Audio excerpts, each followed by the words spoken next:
de esta proteína de crecimiento placentario, que cuando está elevado nos dice básicamente que esta paciente sí o sí va a desarrollar una preeclampsia severa. En nuestro medio no contamos, a través del seguro, no contamos con este laboratorio, pero sí contamos de manera particular, ¿no? Sabemos que es un costo-beneficio y bueno, no está en nuestro medio protocolizado, pero sí es para que lo sepan. Y la ecografía con Doppler de arterias uterinas es importante y no porque estemos en primer nivel no lo vamos a solicitar, lo vamos a solicitar. Generalmente la ecografía con Doppler ya podría venir en el desarrollo de la primera ecografía morfológica del primer trimestre, pero no siempre lo hacen. Entonces nosotros tendríamos que, al analizar los estudios que nuestra paciente ya trae, tendríamos que fijarnos si está medida la arteria uterina con Doppler, para ver si hay una resistencia de las arterias uterinas bilateral o unilateral, para ver si esa paciente tiene alto factor de riesgo de desencadenar una hipertensión gestacional o una preeclampsia. Es por eso que es importante solicitarlo. Si no se ha realizado la paciente en su primera ecografía morfológica que se le solicitó en su primer trimestre, pues entonces a la semana 14 tendríamos que solicitarle nosotros como parte de un protocolo. No pensemos que porque estemos en primer nivel no podemos hacerlo, podemos hacerlo. Evidentemente a la paciente la tendríamos que referir con hoja de referencia y con nuestra orden de ecografía con Doppler, probablemente a la maternidad, para que se realice el estudio. Se puede, ¿no? Entonces ya sabemos que esto sí lo podemos hacer y lo tenemos que hacer. Es importante para hacer el tamizaje y para predecir que esa paciente va a tener un cuadro hipertensivo. Ya hablando de la prevención en sí, nuestro medicamento estrella es la aspirina. No tengamos miedo de usar la aspirina como medicamento preventivo en aquella paciente que tiene alto riesgo de desencadenar preeclampsia. Ya habíamos hablado de todos los factores de riesgo que puede tener la paciente. Si mi paciente tiene factores de riesgo, entonces inicio lo que es la aspirina. En dosis bajas, como vemos acá, 81 a 151 miligramos por día se puede utilizar. Y esto lo usaríamos a partir de la semana. Algunos protocolos hablan de 12 hasta la 37, otros protocolos hablan de 14 semanas hasta la 37 o hasta el término, pero muchos anestesiólogos tienen miedo al tema de la hemorragia, por lo tanto son un poco reacios al proporcionar anestesia en una paciente medicada con aspirina. Por lo tanto, hasta la semana 37 o 2 semanas antes de que se vaya a interrumpir el embarazo, idealmente ya retirar el uso de la aspirina. Pero sí se nos ha visto en muchos estudios, y en esta revista que les recomiendo revisar, que es una publicación y revisión de muchos estudios a cargo del doctor Paulino Vigil de Gracia. Entonces aquí habla básicamente de todos los estudios que hablan del uso de la aspirina, y no solamente como tratamiento preventivo para la preeclampsia, sino también como para prevenir lo que es un parto prematuro, una restricción de crecimiento intrauterino, bajo peso al nacer, ¿no? Todo eso nos va a ayudar también la aspirina. Pero bueno, ese es otro tema, pero también es importante que lo sepamos para que así nos animemos a utilizar en estas pacientes que tienen un factor de riesgo o que tienen una arteria uterina normal, patológica con Doppler, que nos obligaría a utilizar el medicamento. Así también como las demás suplementación del calcio, la vitamina D, D3 especialmente, los cambios de estilo de vida, que sabemos que la alimentación, el ejercicio, la hidratación, el consumir agua, va a hacer que la paciente disminuya todos los riesgos que atacarían y favorecerían a lo que es la preeclampsia. Bueno, una vez realizado el diagnóstico ya de un estado hipertensivo o de preeclampsia solamente, pues solamente para mencionarlo, sí, nuestro primer medicamento sería el nifedipino. Igual, en el primer nivel podemos iniciar el tratamiento con nifedipino, no tengamos miedo. Es nuestro primer medicamento de primera línea, a pesar de que en nuestro seguro optamos o contamos con la fametildopa, ¿verdad? Pero si tuviésemos la posibilidad de en todo caso indicar el nifedipino, pues el nifedipino es el primero. Si no contamos con nifedipino, pues a no darle nada, está bien utilizar la alfa-metildopa, no hay ningún problema. Cada 8 horas y con esa medicación ya derivarla a un tercer nivel, porque la paciente va a tener que hacer seguimiento en tercer nivel. Entonces ya la voy medicando, porque lastimosamente estas pacientes, si usted solamente la orienta y no la medica, muy probablemente ni llegue a la consulta de la maternidad o del hospital al que se refiera. Entonces es bueno orientarla y medicarla, ya iniciarle un tratamiento para que la paciente tenga más chance a que su parto no sea prematuro, que no se tenga que interrumpir por una preeclampsia severa, etcétera, ¿no?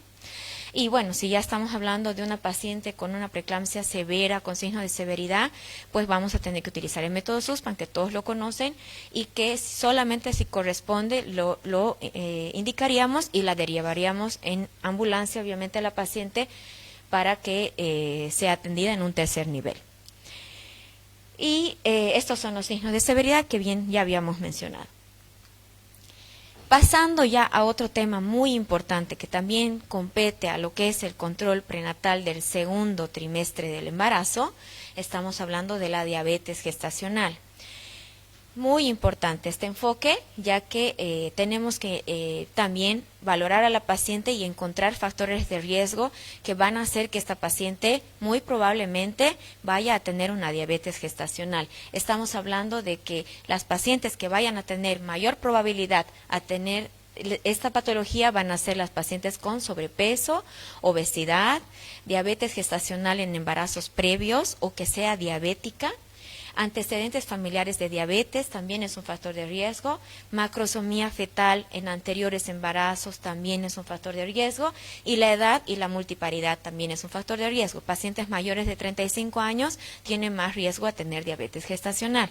¿Y cuándo hacemos el screening? Bueno, de hecho, en el primer trimestre, como ya bien lo mencionó la autora, previamente vamos a pedir una glicemia en ayunas, ¿no es cierto? Y probablemente ya hayan sospechas, pero necesariamente en nuestro siguiente control o en el segundo trimestre vamos a tener que volver a pedir una glicemia en ayunas, y si ya tenemos una glicemia mayor a 92 miligramos decilitro, pues entonces vamos a tener que sospechar que esta paciente tiene una posibilidad de tener diabetes gestacional, y para hacer el diagnóstico lo vamos a tener que hacer entre la semana 24 y 28 con esta guía de ADA que se ha actualizado el 2025, donde prácticamente se usan dos estrategias, la estrategia de un paso y la estrategia de 2 pasos.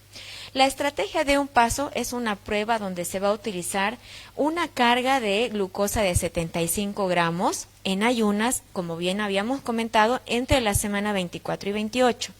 Y vamos a tener criterios de diagnóstico. ¿Cuáles van a ser? Si presenta uno o más. Si tuviese en ayunas más de 92 miligramos decilitro, a la hora de la administración de los 75 gramos, 180 miligramos decilitro, y a las 2 horas más o igual a 153 miligramos decilitro. Ya estaríamos haciendo diagnóstico de diabetes gestacional. O en la prueba de 2 pasos, que es la que la recomienda más que todo la guía, es hacer el paso 1, la prueba con una carga de 50 gramos de glucosa, que no necesariamente en ayunas, y si esta da un valor mayor o igual a 130, 140 miligramos de decilitro, se pasa al siguiente paso, número 2, donde se hace una prueba de tolerancia con 100 gramos, y se hace un recuento a la hora, encontrando más o igual a 180, a las 2 horas con 155, igual o mayor, y a las 3 horas con más o igual de 140 miligramos de decilitro de glicemia. Por lo tanto, con este esquema también en primer nivel podemos realizar el diagnóstico. No solamente encontrar una glicemia alta y decir, probablemente sea una diabetes, la derivo. Puedo mandarla con un diagnóstico. Si se dan cuenta, esto podemos hacer en primer nivel, y por lo tanto ya podemos derivarla con un diagnóstico a la maternidad o al hospital japonés, que son los hospitales de referencia para manejo de pacientes con diabetes gestacional. En la maternidad hay endocrinólogo, también hay nutricionista, por lo tanto se puede hacer el manejo, y obviamente en el japonés ningún problema por hacerlo. Una paciente descompensada, claro, ya debería irse referida en ambulancia, coordinada. Generalmente es mejor coordinar en cualquier caso la referencia, porque una vez coordinada nosotros esperamos a la paciente, ya sea en una sala crítica o ya sea en una sala de terapia intensiva, ya haciéndole un espacio y también avisando a todo el equipo que se encuentra de turno en el hospital para esperar a esa paciente y atenderla adecuadamente. Pasando a otro tema también que es importante hablar en el segundo trimestre, es el screening o la detección de la posibilidad de que la paciente vaya a tener un parto prematuro. Y para esto el ideal es hacer la cervicometría. El objetivo es identificar a las gestantes con alto riesgo de tener un parto antes de las 37 semanas. Como vemos acá en estas ecografías, vemos una cervicometría de un cuello normal, donde vemos ahí un 5 centímetros de longitud de cervix. Es una ecografía transvaginal que se tiene que realizar. Y aquí vemos un cuello corto, ¿no? Se nota la diferencia. Un cuello corto donde esa paciente de por sí ya está con riesgo de amenaza de parto prematuro y tenemos que abordar en ella, probablemente internarla en un servicio de alto riesgo en tercer nivel y hacer su seguimiento correspondiente.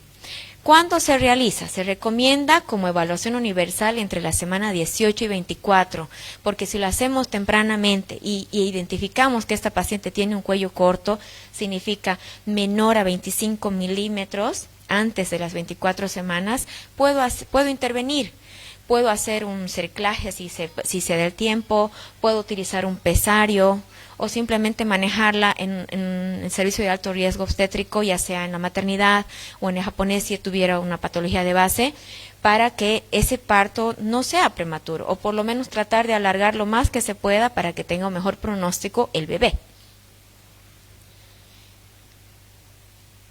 Pasando ya a la parte ya de ecografía, el estudio ecográfico en el segundo trimestre va a sugerir que, la FIGO y la OMS sugieren que se haga por lo menos una valoración ecográfica durante el segundo trimestre, ¿ya? Pero no tengamos miedo a tener que hacerlas más veces dependiendo de la paciente, porque obviamente hay pacientes que van a requerir un estudio complementario extra, entonces no tengamos miedo. Y el que no nos puede faltar en todo caso es la ecografía estructural, que la vamos a hacer entre la semana 20-24, algunos protocolos hablan de semana 18 a 24, y en promedio semana 22 es la ideal para hacer una ecografía estructural o morfológica del segundo trimestre. ¿Ya? ¿Cuál es el objetivo? Proporcionar información de diagnóstico precisa para la prestación de una atención prenatal optimizada con los mejores resultados posibles para la madre y el feto. Otros objetivos también de detectar malformaciones congénitas o embarazos múltiples, el examen de cribado prenatal incluye una evaluación de lo siguiente: actividad cardíaca, número de fetos y las corionicidades si es embarazo múltiple, edad y tamaño fetal, anatomía fetal básica, aspectos placentarios, ubicación de la placenta y obviamente el líquido amniótico también lo vamos a valorar. Para lograr resultados óptimos, el entrenamiento en el uso de la ecografía de diagnóstico y las cuestiones relacionadas con seguridad se debe realizar periódicamente exploraciones ecográficas fetales, participar en actividades de educación médica continua, haber establecido patrones de referencia apropiados para los resultados sospechosos o anormales, y llevar a cabo de forma rutinaria las medidas de control y aseguramiento de calidad. ¿Qué quiero decir? Que la ecografía morfológica no la va a realizar cualquier colega que realiza ecografía básica.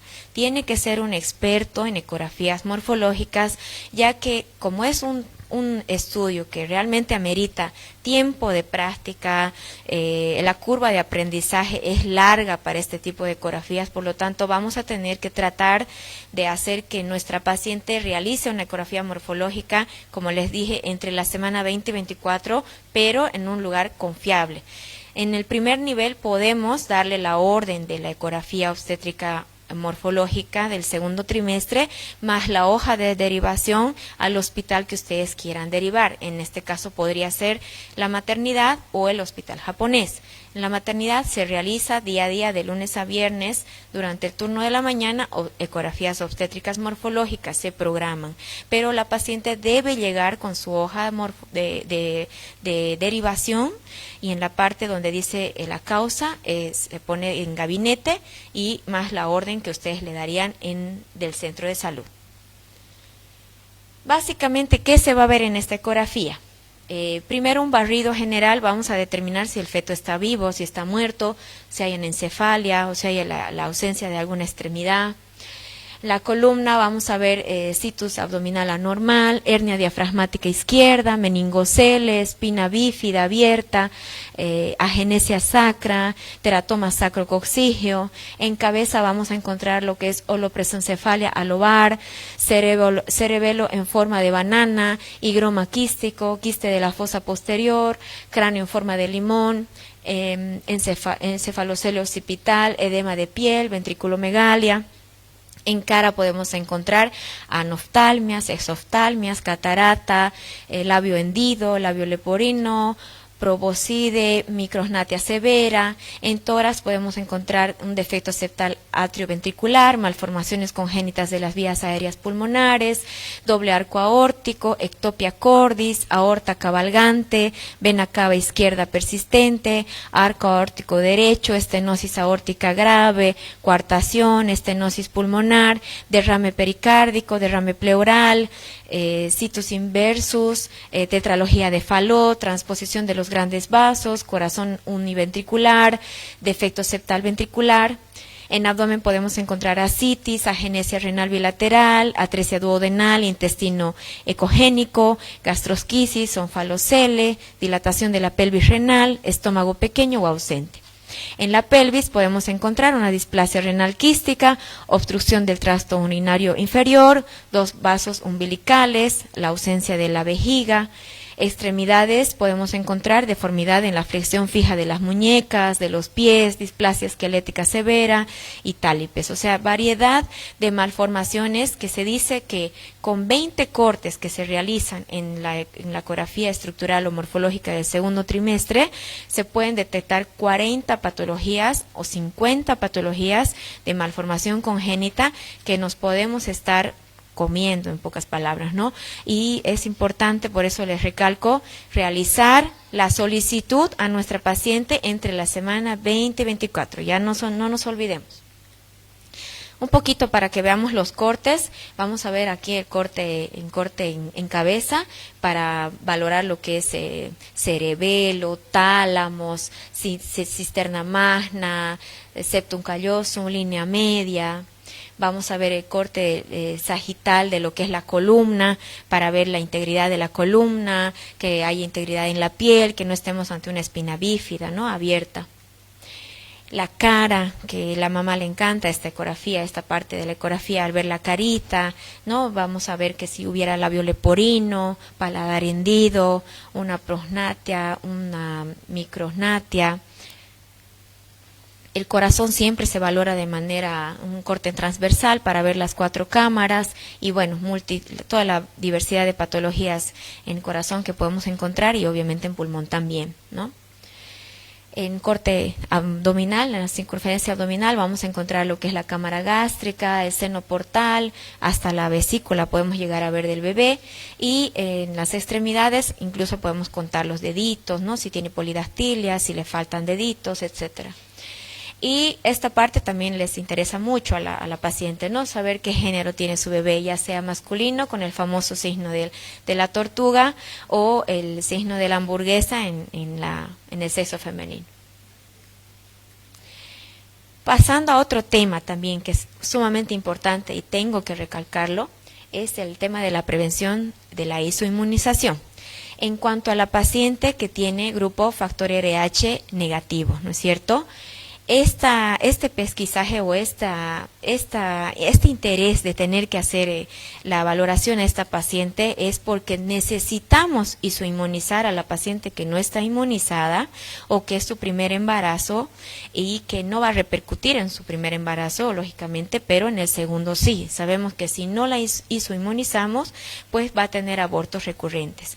Tenemos que orientarla y también tenemos que indicarle que se le tiene que administrar intramuscular su inmunoglobulina anti-D en la semana 28. No nos olvidemos que no podemos pasarnos de esa etapa hasta la semana 28. En la semana 28 isoinmunizar a nuestra paciente con factor RH negativo, ¿no es cierto?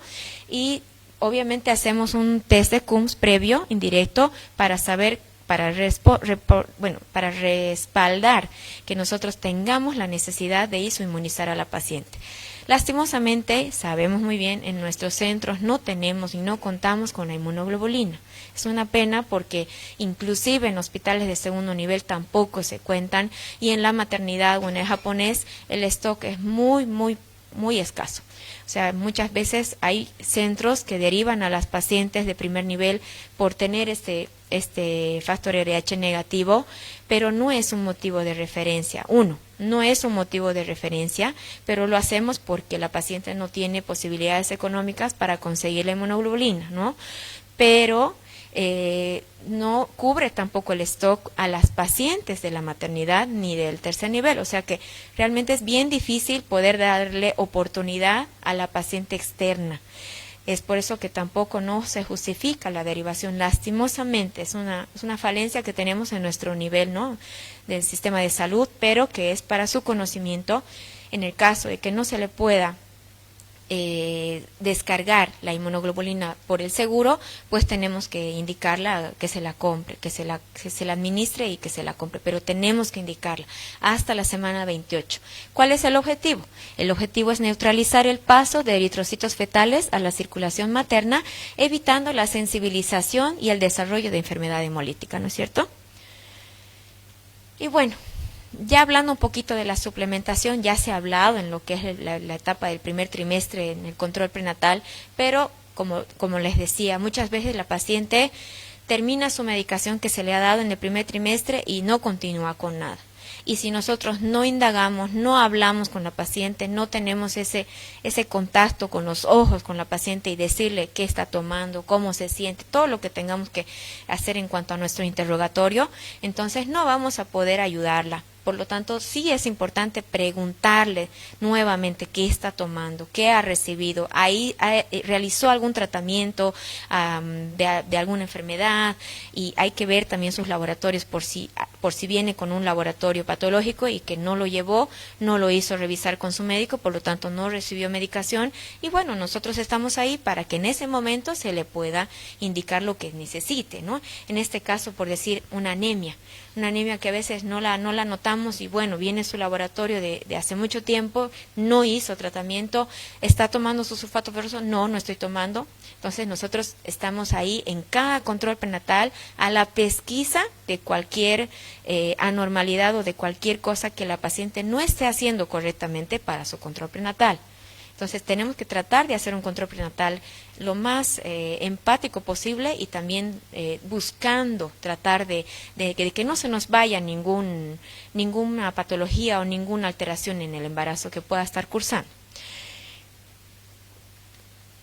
Y bueno, hablando ya de las señales de alarma como tal, ya habíamos hablado de bastantes señales de alarma, ¿no es cierto? Que hablamos de la preeclampsia, hablamos de la diabetes y todo eso, pero en sí nosotros tenemos un cartón de control prenatal, ¿no es cierto? Tenemos su cartón de control. Entonces, si se dan cuenta, en la parte de atrás tenemos los signos de alarma escritos. O sea, la paciente, aparte de recibir nuestra orientación, también tiene que saber y leer su carnet y saber que ahí están los signos de alarma: pérdida de líquido, pérdida de sangrado, dolor tipo contráctil, dolor dorsolumbar, eliminación de tapón mucoso, cefalea, fiebre. Evidentemente, ante todos esos signos, pues la paciente tiene que acudir inmediatamente a su centro de salud cercano y nosotros indagar y hacer un diagnóstico también temprano para poder oportunamente derivar a la paciente a donde corresponda. Si se requiere, la derivación a un hospital de mayor complejidad se activa cuando la condición clínica de la paciente excede la capacidad resolutiva, tecnológica o disponibilidad de especialistas del centro de salud actual, requiriendo atención urgente, estudios especializados y cuidados intensivos, ¿no es cierto? Si nuestra capacidad llegó a su tope, pues nos toca derivar al hospital que corresponda. ¿Cuáles van a ser los criterios de derivación? Primero tenemos que ver la capacidad resolutiva. No dudamos de la capacidad del médico, pero sí del ambiente, ¿no? De las condiciones que nos da el lugar donde trabajemos. La falta de mejoría de la paciente, intervenciones quirúrgicas complejas que amerite intervención la paciente, complicaciones inesperadas, por dejar yo atiendo, digamos, en un hospital de primer nivel que se atiende un parto. Un parto puede terminar 100 puntos, puede terminar muy bien, sin complicaciones, pero también puede tener complicaciones, es decir, una episiotrafia que se haya infectado, que necesite hacer una limpieza quirúrgica bajo sedación, bajo anestesia. Entonces necesitamos un quirófano, no cuento con quirófano, pues la tengo que derivar, no me quedo con la paciente o no alargo el tiempo para que otro colega la derive y sin embargo la paciente se está complicando. Entonces tratemos de hacer las cosas oportunamente por el bien de la paciente.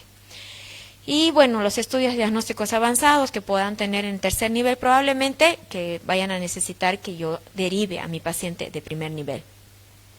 Los niveles de derivación pues van a ser el riesgo vital, donde la derivación va a ser inmediata, el riesgo donde es muy urgente, donde es urgente, donde es normal y la paciente va a poder ir por consulta externa, o donde es no tan urgente y por lo tanto puede programar su consulta, puede programar su estudio, etcétera, ¿no?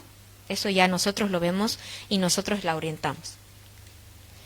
La vigilancia y tamizaje oportunos durante el segundo trimestre representan la ventana clínica ideal para optimizar el pronóstico materno-fetal de forma definitiva. Esto lo dice la FIGO. Y como conclusión, el éxito del control prenatal en el segundo trimestre radica en nuestra capacidad de pasar de la obstetricia reactiva a la obstetricia predictiva. Identificar a tiempo los marcadores ecográficos y hemodinámicos en este periodo es la diferencia entre diagnosticar una complicación o salvar 2 vidas. Gracias.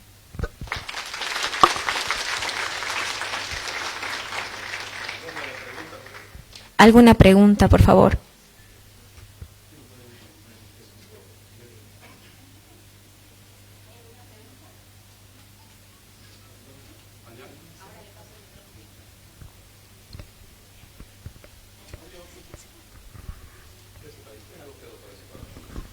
Hola.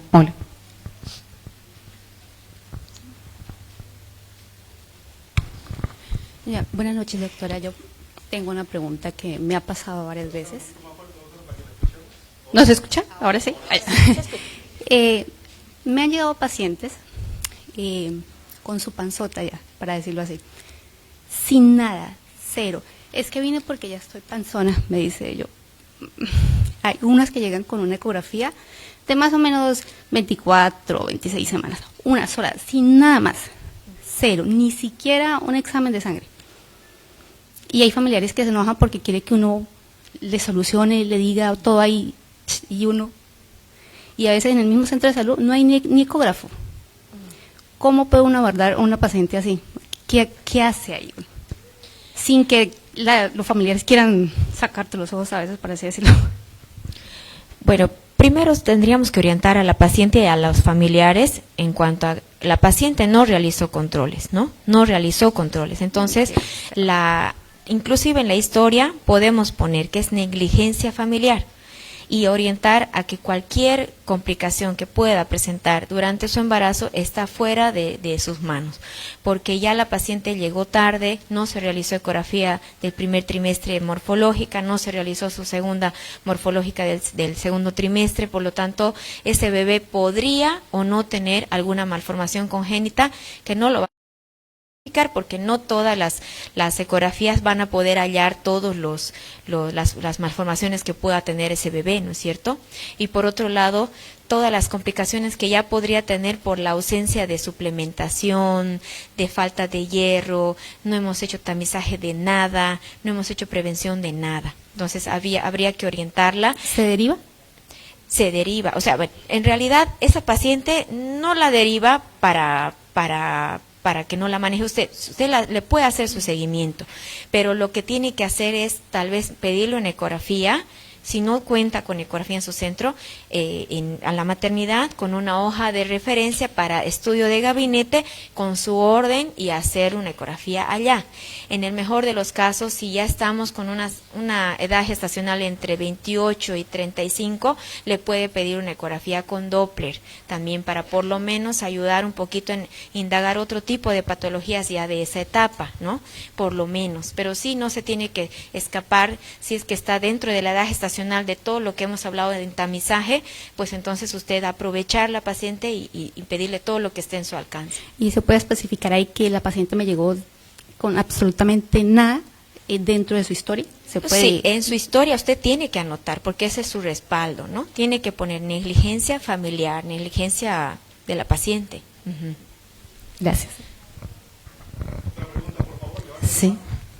Aquí. Buenas noches, doctora. Bueno, mi pregunta es la siguiente, ¿no? En los pacientes con hipertensión gestacional, ¿a qué nivel corresponde? ¿Al segundo o al tercero?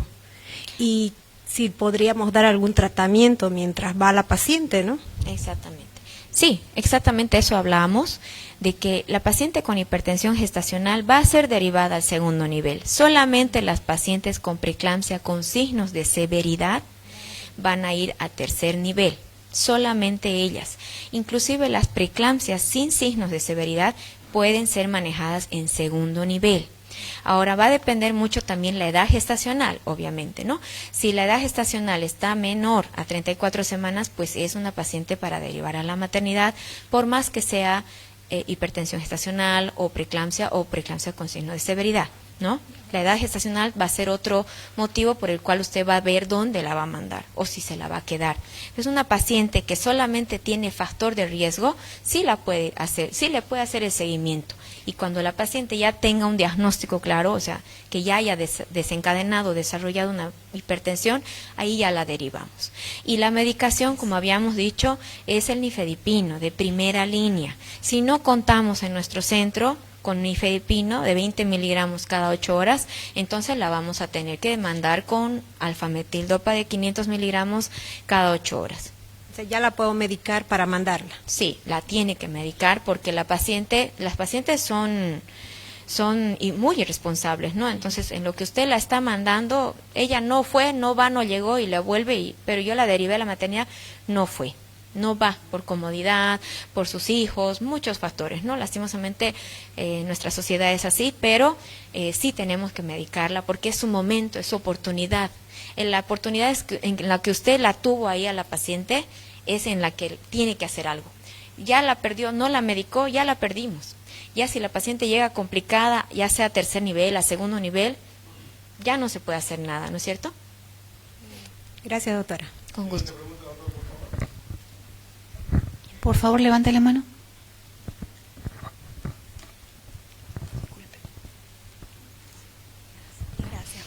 Buenas noches. En el tratamiento que mencionó para la hipertensión, la preeclampsia, al momento de la referencia, no mencionó el sulfato de magnesio dosis de ataque.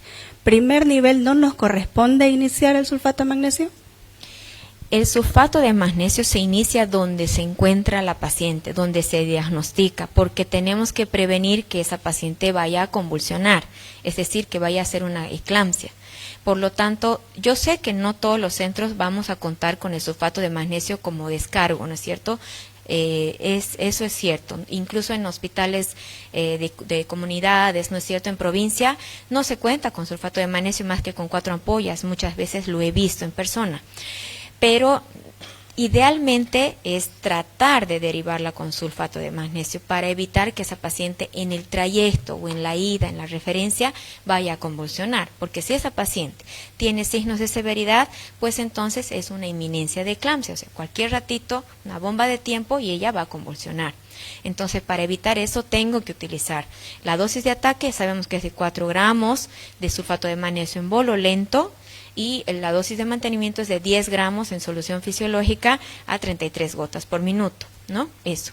Y obviamente le vamos a poner doble vía en un solo brazo y el otro lo dejamos para laboratorios, toma de presión arterial, todo eso sí es importante que también lo sepan, que claro que es otro tema de conversación, pero yo lo había mencionado para aprovechar este momento y que quede eso por lo menos claro, ¿no? ¿Alguna otra pregunta? Por favor, levante la mano.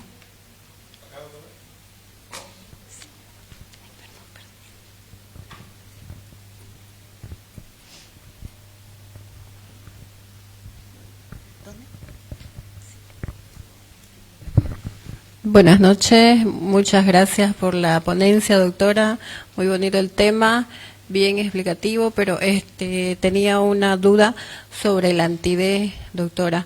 En primer nivel, nosotros recibimos a la paciente, y no sé si bien entendí, en el segundo embarazo es donde sí o sí hay que ponerle las 28 semanas. No, hasta ahí llegué. Ya, no, se tiene que colocar en el primer embarazo, o sea, embarazada la paciente por primera vez, se la inmuniza, o sea, sí o sí se coloca pensando en el futuro embarazo. Si no la inmunizo, entonces la paciente va a hacer una hemólisis, por lo tanto va a tener una pérdida, va a tener un aborto. Entonces tengo que administrarle la inmunoglobulina anti-D en la semana 28 en mi paciente con grupo factor RH negativo. Sí o sí. ¿Alguna otra pregunta en la sala, por favor? Sírvanse a levantar la mano.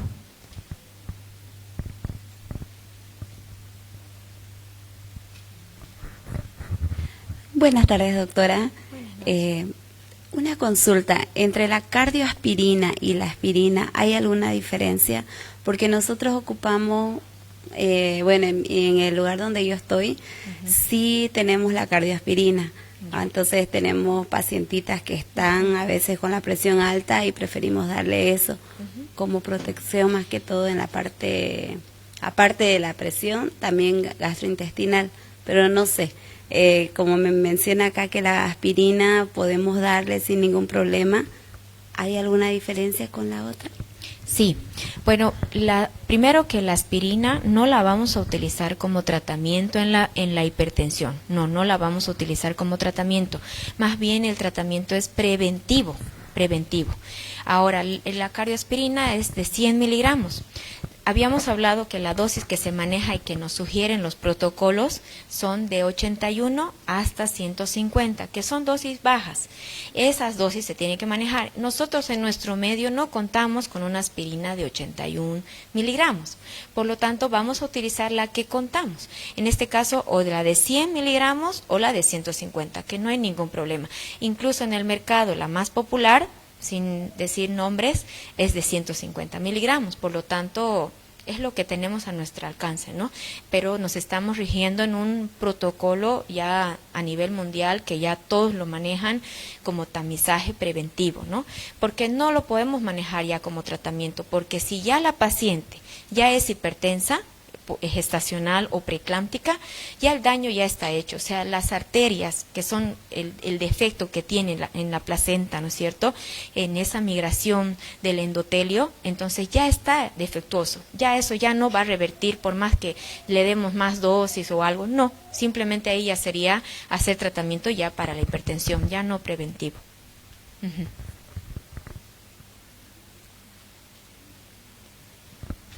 ¿Alguna otra pregunta?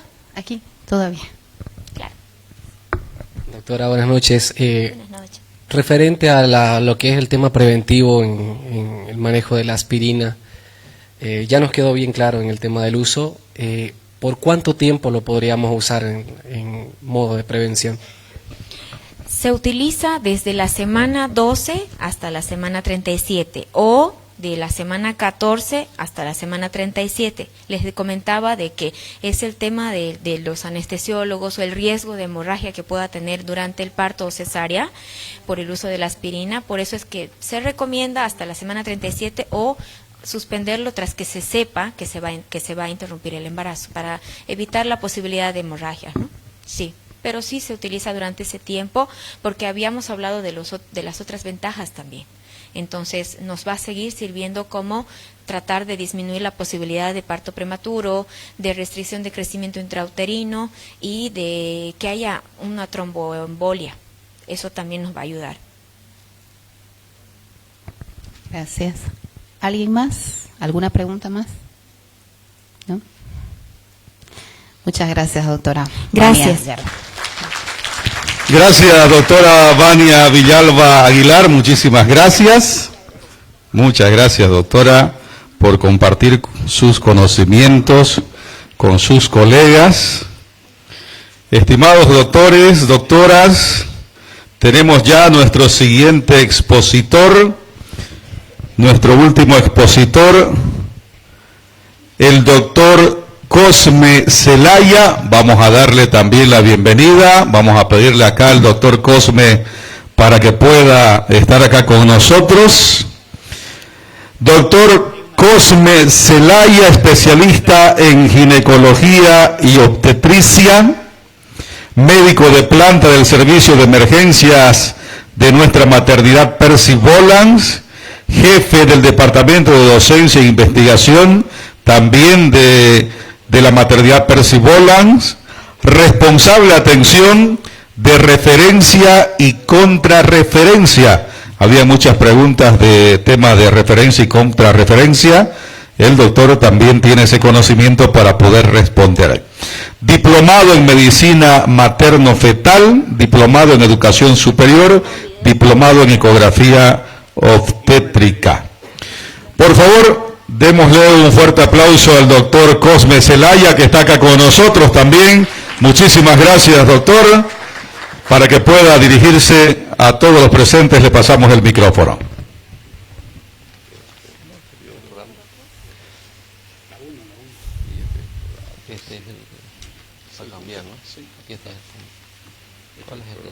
¿Cuál es el puntero?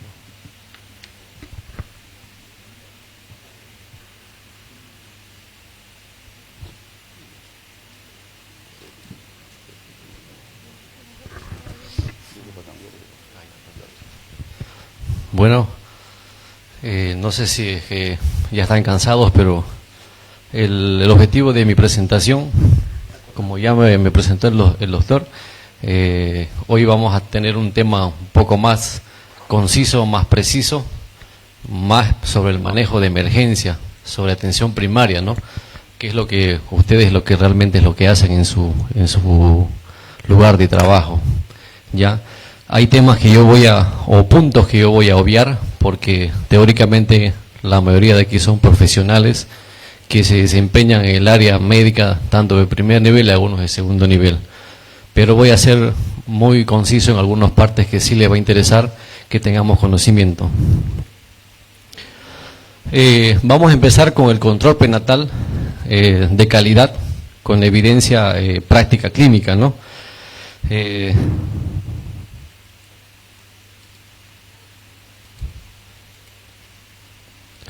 Bueno, el paradigma es que nuestro control prenatal en el primer nivel, que la mayoría de ustedes realizan en su sistema hospitalario, tanto primer nivel y segundo nivel, y en la parte privada también, vamos a decir que como objetivo central, nuestro objetivo principal como médico de atención primaria es reducir la morbimortalidad materno-perinatal mediante una atención estructurada basada en evidencia. ¿Qué quiere decir eso, basada en evidencia?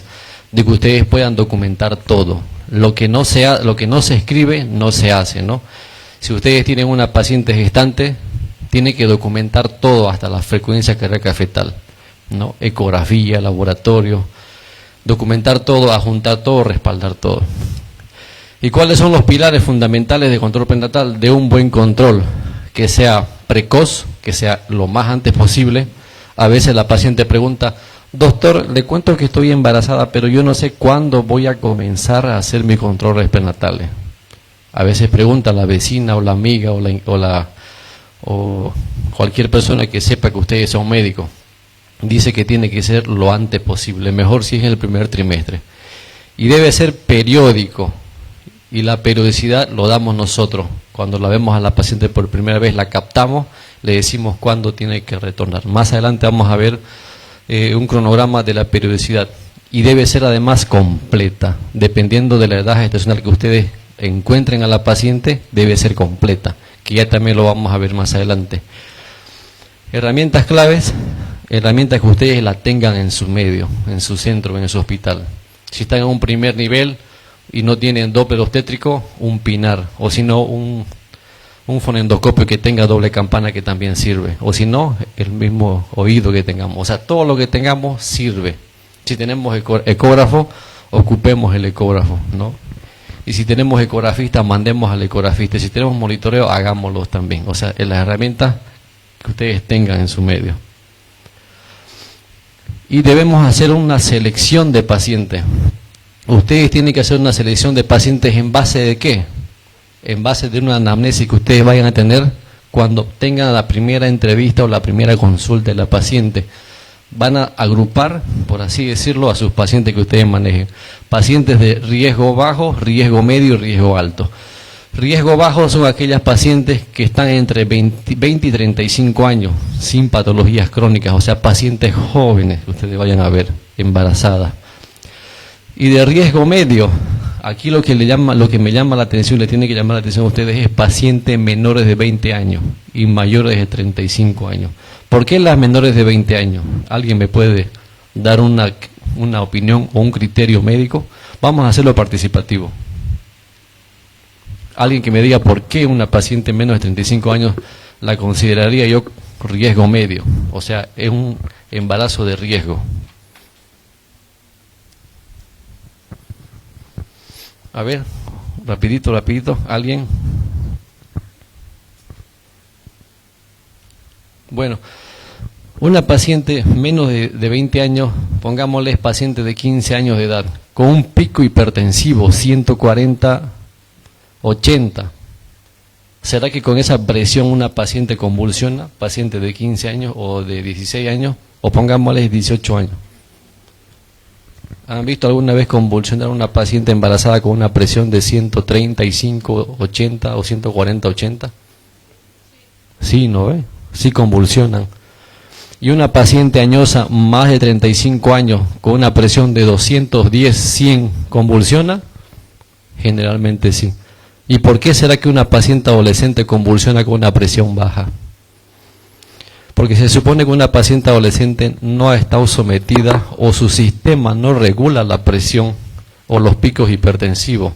Generalmente se debe a que esa paciente no ha estado sometida a cuadros de estrés, son pacientes jóvenes, adolescentes, y muchas de ellas no consumen ni alcohol, ni tabaco, ni tampoco café. Nosotros que consumimos alcohol, bueno, yo lo consumo en ocasiones de fiesta, cumpleaños, una vez al año. No fumo, pero fumaba. Y tomo café todos los días, ¿no? Entonces la presión se me sube y se me baja. Mi cuerpo lo regula. En una paciente adolescente el cuerpo todavía no aprendió a regular, a manejarlo correctamente. Entonces un pico hipertensivo para esta paciente la va a fulminar. Por eso que esa paciente es de riesgo. Esas pacientes hacen eclampsia, convulsionan y el riesgo de muerte es muy elevadísimo. Por eso el riesgo es alto. Medio, perdón. Y el riesgo alto son todas las pacientes que ustedes tengan, independientemente de la edad gestacional, con patologías de base, llámese diabetes, hipertensión, cardiopatía, cualquier patología asociada al embarazo, son pacientes de riesgo, de alto riesgo. Generalmente esas pacientes, ustedes las captan, le piden todos los estudios y pasa un nivel que corresponda, ya sea tercer nivel o segundo nivel. Ustedes tienen que englobar o familiarizarlo a este tipo de pacientes. Ese es el consejo que le doy para que ustedes no tengan ningún problema. Háganse una listita donde digan, yo tengo 10 gestantes que vienen todos los días a mi consultorio, de las 10, 2 son adolescentes, mucho ojo con estas pacientes. Y 4 son pacientes añosas y 2 son pacientes que tienen patología de base. Y así van a tener ustedes un mejor control prenatal y no se les va a ir ninguna. Aquí dice, ¿no? ¿A los cuántos meses debo iniciar mi control prenatal? Lo más antes posible. Lo recomendable es que lo hagan en el primer trimestre, dentro de las primeras 12 semanas, ¿no? Y ahí es donde debemos hacer una buena historia clínica completa, ¿ya? Y pedir todos los exámenes laboratoriales que tengamos a mano. Todas las herramientas que tengamos a mano las debemos pedir. Y las que no tengamos se anota, se escribe. No se realiza ecografía porque el ecógrafo se encuentra en desperfecto técnico, mecánico, lo que sea. Ahora, el esquema que yo les hacía mención al principio, es un esquema que me va a permitir a mí llevar a esa paciente a una ruta final, que es el trabajo de parto, ¿no? La captación temprana es importantísimo. Mientras más temprano la capten a la paciente, mejor resultado van a tener ustedes con esa paciente. No solamente sean médicos de escritorio, ¿a quién me refiero con eso? La capto, nombre y apellido y la refiero, ¿no? Sean un poco más médicos asistenciales en esa parte. La captan a la paciente y le piden todos los estudios laboratoriales, mejor si es el primer trimestre, y la van evaluando, haciendo valoraciones clínicos laboratoriales. Una vez que yo la capté en el primer trimestre, le debo hacer controles, miren acá, mensuales, desde las 13 semanas hasta las 36 semanas, la debo citar a la paciente una vez al mes, ¿no? ¿Qué dice la OMS? La OMS recomienda al menos 5 controles prenatales, ¿no? Ese es el objetivo. Eso quiere decir que la paciente por lo menos, o ese médico cumplió con ese objetivo mínimo que da la OMS, la recomendación.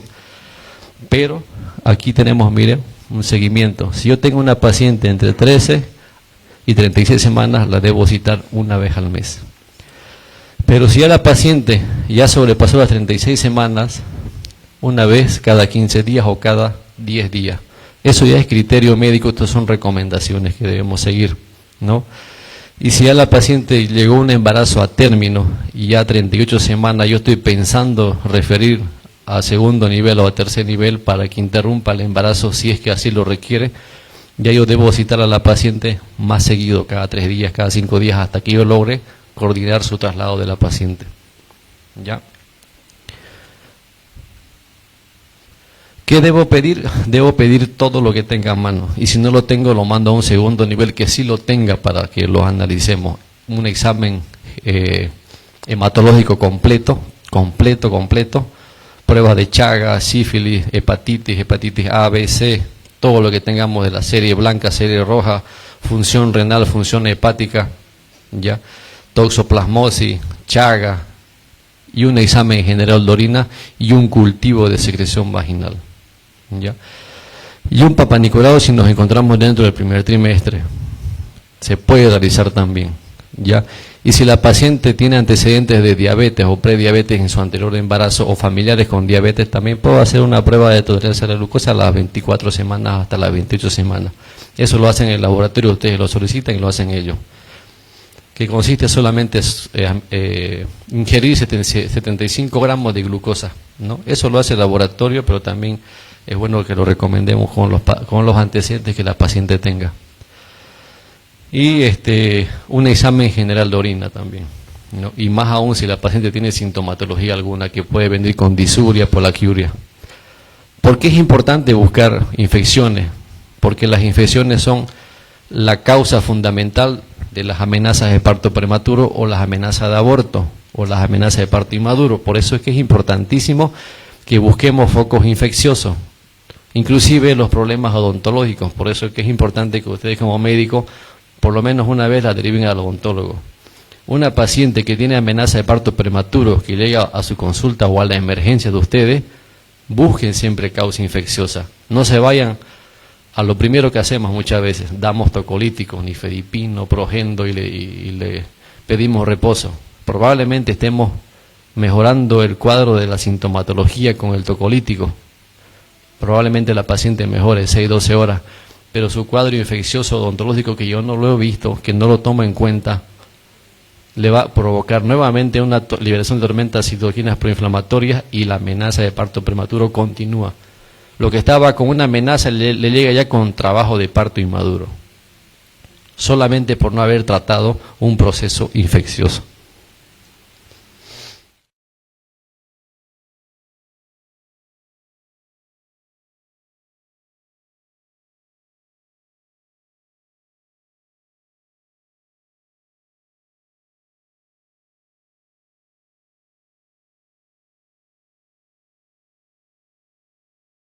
Las ecografías que piden las 5D, las 6D, esas son más mercantilistas que cualquier otra cosa. La paciente lo busca, lo pide. Y al médico a veces le encanta hacer esa ecografía, ¿ya? Pero nos recomienda que por lo menos pidamos la primera ecografía dentro de las 11 semanas a las 13.6 semanas, que es la ecografía cromosómica que le llamamos, ¿ya? Esta primera ecografía me va a buscar descartar cualquier alteraciones cromosómicas, ya del embrión. Va a medir, ya muchos de ustedes son ecografistas de acá, han hecho un diplomado, maestría, que ya ustedes conocen muchas veces este tipo de estudio, que mide translucencia nucal, buscando la trisomía 13, 21 y algunas otras patologías cardíacas, ¿no? Esa ecografía es importantísima, la llamada cromosómica también. En algunos países, también ya en Bolivia tenemos, ¿no?, los estudios cromosómicos laboratoriales, que esto compensa. Si me sale normal el estudio cromosómico ecográfico, en algunos países, ya también en Bolivia, pedimos un estudio cromosómico laboratorial. Lo único malo es que hacen en la parte privada y cuesta muy caro, 3.000 bolivianos, creo que cuesta, ¿no?, el estudio pero ya se hace acá. La morfológica de las 20 a 24 semanas también es importantísimo. Si yo en el primer trimestre no detecté ninguna alteración cromosómica, voy a repetir el estudio a las 20 o 24 semanas, que también me va a complementar a mí alguna alteración del sistema nervioso central, cardíaco, torácico, abdomen, o alguna patología, como frecuentemente encontramos la gastroquisis, ¿no?, a esta edad gestacional. Inclusive a esta edad podemos pedir la ecografía Doppler obstétrica, ya que nos permite a nosotros detectar predictores o marcadores de preeclampsia, que la doctora lo ha mencionado. A esta edad se puede ya inclusive pedir, inclusive en el primer trimestre se puede pedir, ¿no?, mediante una ecografía transvaginal. En esta ecografía muchas veces ya algunos médicos inclusive hacen la ecografía de perfil, el perfil de cara, donde se puede ver la carita, inclusive hacemos un corte en 3D y se puede ver la carita más del. ¿Por qué? Porque tenemos más líquido y nos permite hacer un corte mejor y vemos el perfil de cara mucho mejor. Y la paciente se va muy feliz a la casa, ¿no? Aparte de haber hecho un estudio morfológico, le damos una imagen de perfil de cara.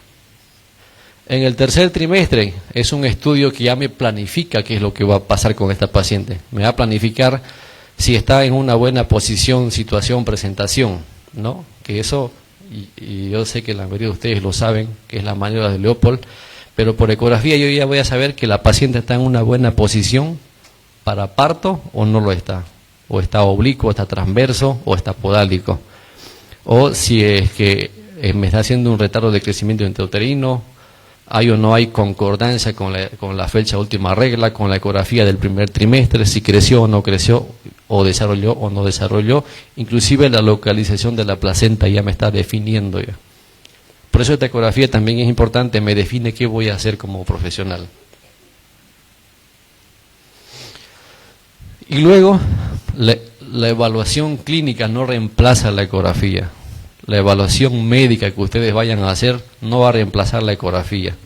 Ya muchas veces estamos como médicos, como Robocop, llega la paciente, nombre y apellido, cómo se encuentra, todo bien, ya hágame esta ecografía, vuelve. No le hemos tomado ni la presión a la paciente, ¿no? No le hemos visto si está o no está sangrando, no le hemos examinado a la paciente. Un estudio clínico no reemplaza nunca, un estudio de laboratorio o imagenológico no va a reemplazar nunca a la valoración clínica del médico. La paciente es integral, de pie a cabeza. Como le digo nuevamente, un proceso odontológico que yo no lo he detectado a tiempo me puede provocar una amenaza de parto prematuro. Por eso que hago mucho énfasis en la parte clínica, porque nos estamos invirtiendo primero ecografía, laboratorio y después la veo a la paciente. Sin embargo, nuevamente repito que la parte clínica es importantísimo. Lo que me complementa a mí son los estudios laboratoriales e imagenológicos. Complicaciones médicas durante el embarazo, a lo que yo voy a empezar a buscar un screening, a lo que yo le temo siempre, ¿no? Que la paciente curse con una preeclampsia, descartar preeclampsia en toda paciente, diabetes gestacional, ¿no? Anemia en el embarazo. Ya toda paciente que ustedes tengan en la emergencia, siempre evalúen los signos vitales. Como decía un profesor en la casa donde yo me formé, los signos vitales es importantísimo, y así había sido. Con tan solo ver la presión, frecuencia cardíaca fetal, yo estoy haciendo mucho por esa paciente. Y también ver el consumo de sustancias, tabaco, alcohol, drogas y demás cosas, y factores sociales. La paciente vive en un estado de pobreza, vive en el barrio, en el Plan 3000, vive en el Urubó, entonces tiene también mucho que ver en esa parte, ¿no? Los factores sociales. Y lo último que estoy viendo que no hacemos y que muchas veces no vemos es la parte de la salud mental. En nuestro hospital tenemos la bendición de tener una psiquiatra que ella detecta problemas que yo no veo, los problemas psiquiátricos, la depresión postparto, la depresión durante el embarazo, el riesgo de suicidio durante el embarazo, ¿ya? Que esto va asociado con el problema que le decía, retardo de crecimiento intrauterino. Una paciente deprimida no come, deja de comer, deja de alimentarse, y va a haber una desnutrición y va a haber un retardo. Por eso había sido importante que veamos la parte psiquiátrica.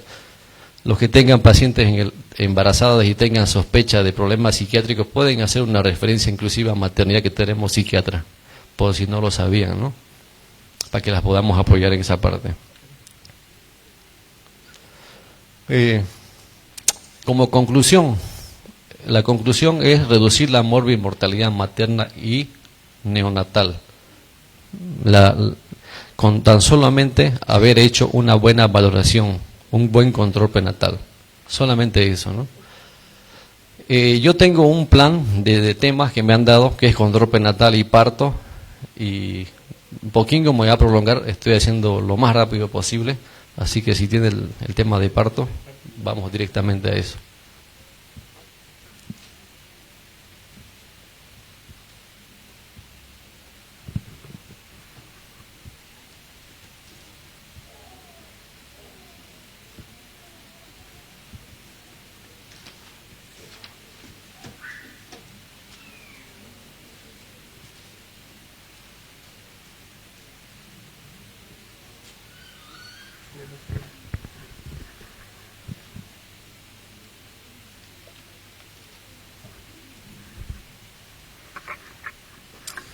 Bueno, vamos a empezar también recordándoles, digo, porque aquí todos son médicos, son profesionales, que la definición es básicamente es la expulsión del producto de la gestación, con un peso mayor a 500 gramos y mayor a las 20 semanas. Ahí vamos a hablar de un parto, ¿no? Antes de eso, o menos de ese peso, hablamos de un aborto.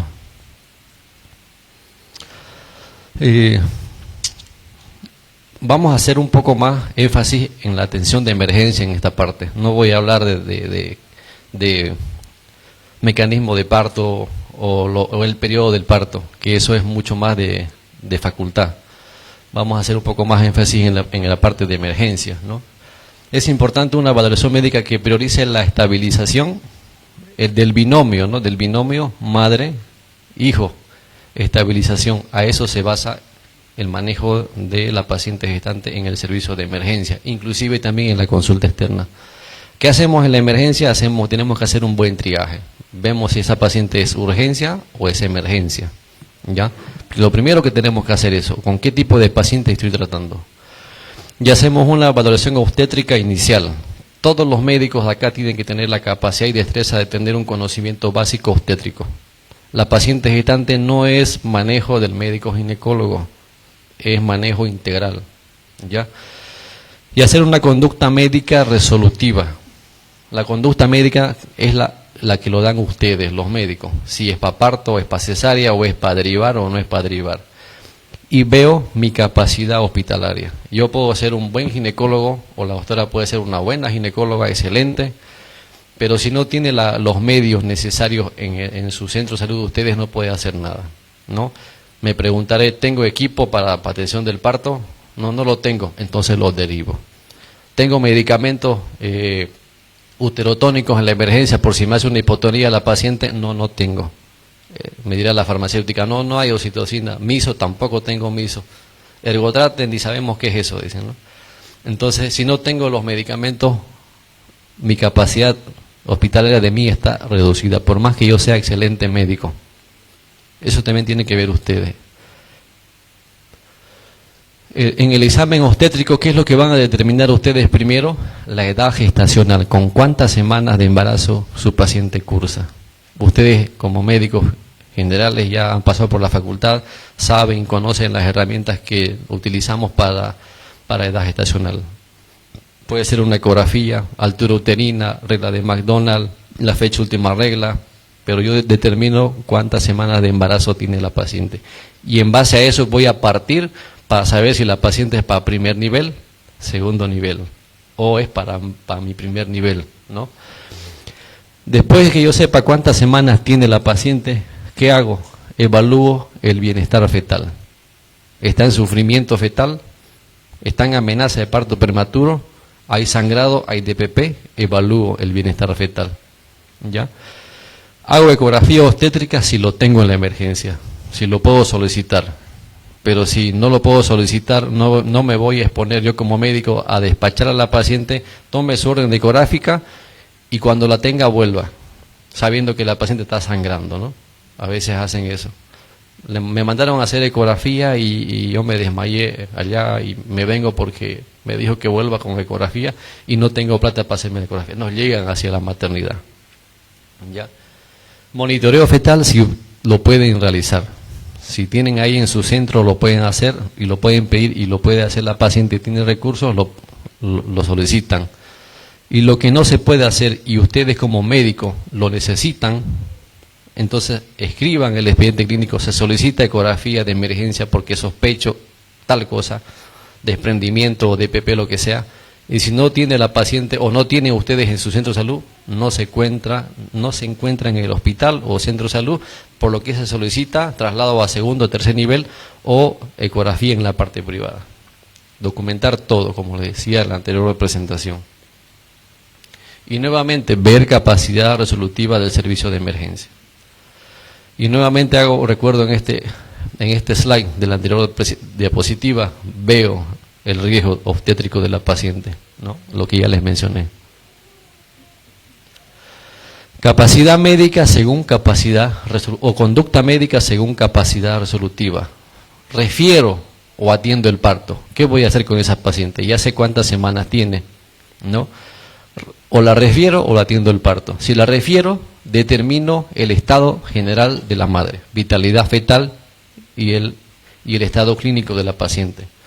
Eso me direcciona a mí para saber dónde va la paciente. ¿Va a primer nivel? ¿Se queda conmigo? ¿Va a un segundo nivel o a un tercer nivel? Pero antes de derivarla tengo que estabilizar a la paciente. No la voy a derivar con una hipertonía uterina a la paciente desangrándose y ni siquiera le pongo suero, ¿no? Por lo menos ponerle suero y la refiero a la paciente. Y documentar todo, documenten todo. Porque la paciente cuando se muere lo primero que hacen es buscar al médico, buscan los culpables, ¿no? ¿Quién es el culpable? Siempre es el médico. Y si ustedes tienen todo documentado, por más que las cosas hayan pasado lo que tenga que pasar, le va a proteger de un problema judicial, ¿no? Documentar todo, frecuencia cardíaca fetal, hubo movimiento, hubo dinámica uterina, ya estaban las membranas ínteras, estaban rotas. ¿Por qué es importante las membranas? Porque a veces ustedes derivan pacientes a un segundo nivel, tercer nivel, llega con prolapso o prosidencia de cordón umbilical, llega el cordón colgando, ahí llega la paciente y el cordón ahí, ¿no? Entonces también es bueno documentar eso. Yo le pongo ahí membranas íntegras, la paciente sale de mi hospital. Si en el traslado de la paciente, que son 2, 3 horas o media hora, se rompió las membranas y hizo un prolapso de cordón, ya no es, ya es un suceso que ocurrió en el traslado, pero no en su centro, ¿no? O sea, cambia la figura penal o la figura legal. Atiendo el parto. Si yo tengo en mi hospital donde estoy, yo tengo todas las condiciones de mi hospital, entonces yo tengo que atender el parto. Considero primero la valoración obstétrica, si es un parto eutóxico, es un parto que va a salir. ¿Será una paciente multi, gran multi? ¿Cuál será la variedad de posición de la paciente? La más fisiológica es el dorso izquierdo anterior. Si es dorso derecho posterior, probablemente me vaya a complicar un poco, sale, pero tendré yo la capacidad de 12 horas a 24 horas. Si tengo 12 horas, pues probablemente no voy a llegar yo a ver a esa paciente completamente, pues la refiero. Nuevamente aquí, ¿cuento con el material instrumental necesario para atender a la paciente? Me preguntaría nuevamente todos los días. Cada que llego a la emergencia, me pregunto, ¿tenemos equipo de partos? No hay. Pues no la atiendo, no me arriesgo, la refiero. ¿Cuento con los insumos necesarios para el manejo mínimo de emergencia y el manejo del MATEP, que lo vamos a ver más adelante? Pues si no tengo los medicamentos tampoco me arriesgo. Yo seré muy capo, ustedes serán muy capos en atender un parto. Tiene toda la capacidad, pero si no tienen los medicamentos necesarios, no hacemos nada, ¿no? Si cuenta con la capacidad resolutiva para llevar adelante un parto normal, eutóxico, según un nivel de atención de la capacidad instalada hospitalaria. ¿Qué quiere decir? Que en hospital cuente con las condiciones mínimas para que yo la atienda el parto, ¿no? Considerar o recordar algunos conceptos, definiciones que lo vamos a ver más adelante. Si yo tengo una paciente y mi centro de salud cuenta con la capacidad de atender un parto normal y yo como médico tengo la capacidad en cuanto a material, insumos y material médico, lo atiendo el parto, pero debo recordar algunas cositas, ¿no? Que ustedes lo han visto en la facultad, ya como aquellos, por ejemplo, los fenómenos activos y los fenómenos pasivos. ¿Cuáles son los fenómenos activos? No voy a ser muy teórico lo que dice el libro exactamente, pero voy a hacer unos ejemplos para que me entiendan un poquito más y recordemos, porque ustedes son igual ya profesionales que ejercen, ¿no? Fenómenos activos, contracciones y pujo, lo que la paciente hace de forma activa, puja a la paciente y hay una contracción, ¿no? Y los fenómenos pasivos había sido el resultado de esas acciones que la paciente hace, básicamente eso. Si yo tengo buena contracción, voy a tener un efecto de fenómenos pasivos que me van a llevar a un trabajo de parto exitoso. Y tengo 3 periodos. Ahí yo tengo que ver en qué periodo está la paciente. Ya los 3 periodos, el primero es borramiento, la paciente empieza a borrar el cuellito, empieza a dilatar, y después se viene el periodo expulsivo cuando el feto ya se expulsa, ¿no? Y el alumbramiento. Ya, aquí como vemos, fenómenos activos, contracciones y pujos, los pasivos, el efecto que ocurre bajo el efecto de los fenómenos activos. El resultado de los pujos y contracciones, ¿cuál va a ser la función de que la paciente contraiga, haya dinámica uterina? Va a producir, el único efecto es que haya borramiento del cuello uterino y la dilatación y la eliminación de los limos, que son el moco cervical, cuando la paciente entra en trabajo de parto. Formación de las aguas, como vemos acá, miren, formación de las aguas. Ese es el efecto de las contracciones y pujos, el resultado de ese trabajo fisiológico durante el trabajo de parto.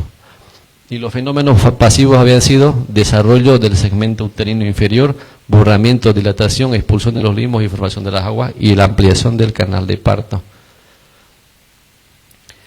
Ahora, si yo tengo una paciente en la emergencia, veo es primi, me preguntaré, ¿es multi? Me preguntaré, ¿por qué? Porque muchas veces los partos en una paciente multi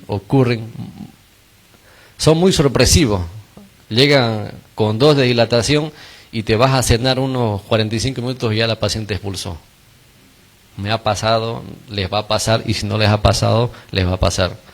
En cambio, las pacientes primis llegan a las 2 de la tarde con 2 de dilatación, pueden estar hasta el día siguiente con 8 y no pasó nada. Mientras ustedes tengan un buen control de vitalidad fetal, quédense tranquilos. Dinámica uterina, ¿cuántas contracciones hay?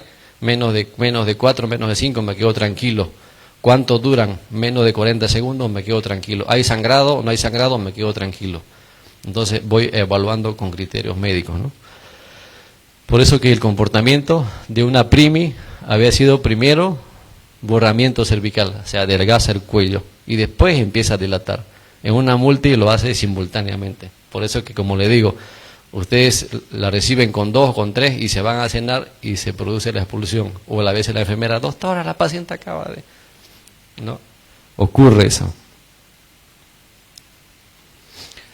El tacto vaginal, ¿cómo yo valoro cuántos centímetros tiene la paciente? Muchas veces se preguntan los internos de medicina o los de residentes de primer año, ¿está con 4? ¿Y cómo sabe que está con 4 usted, doctor?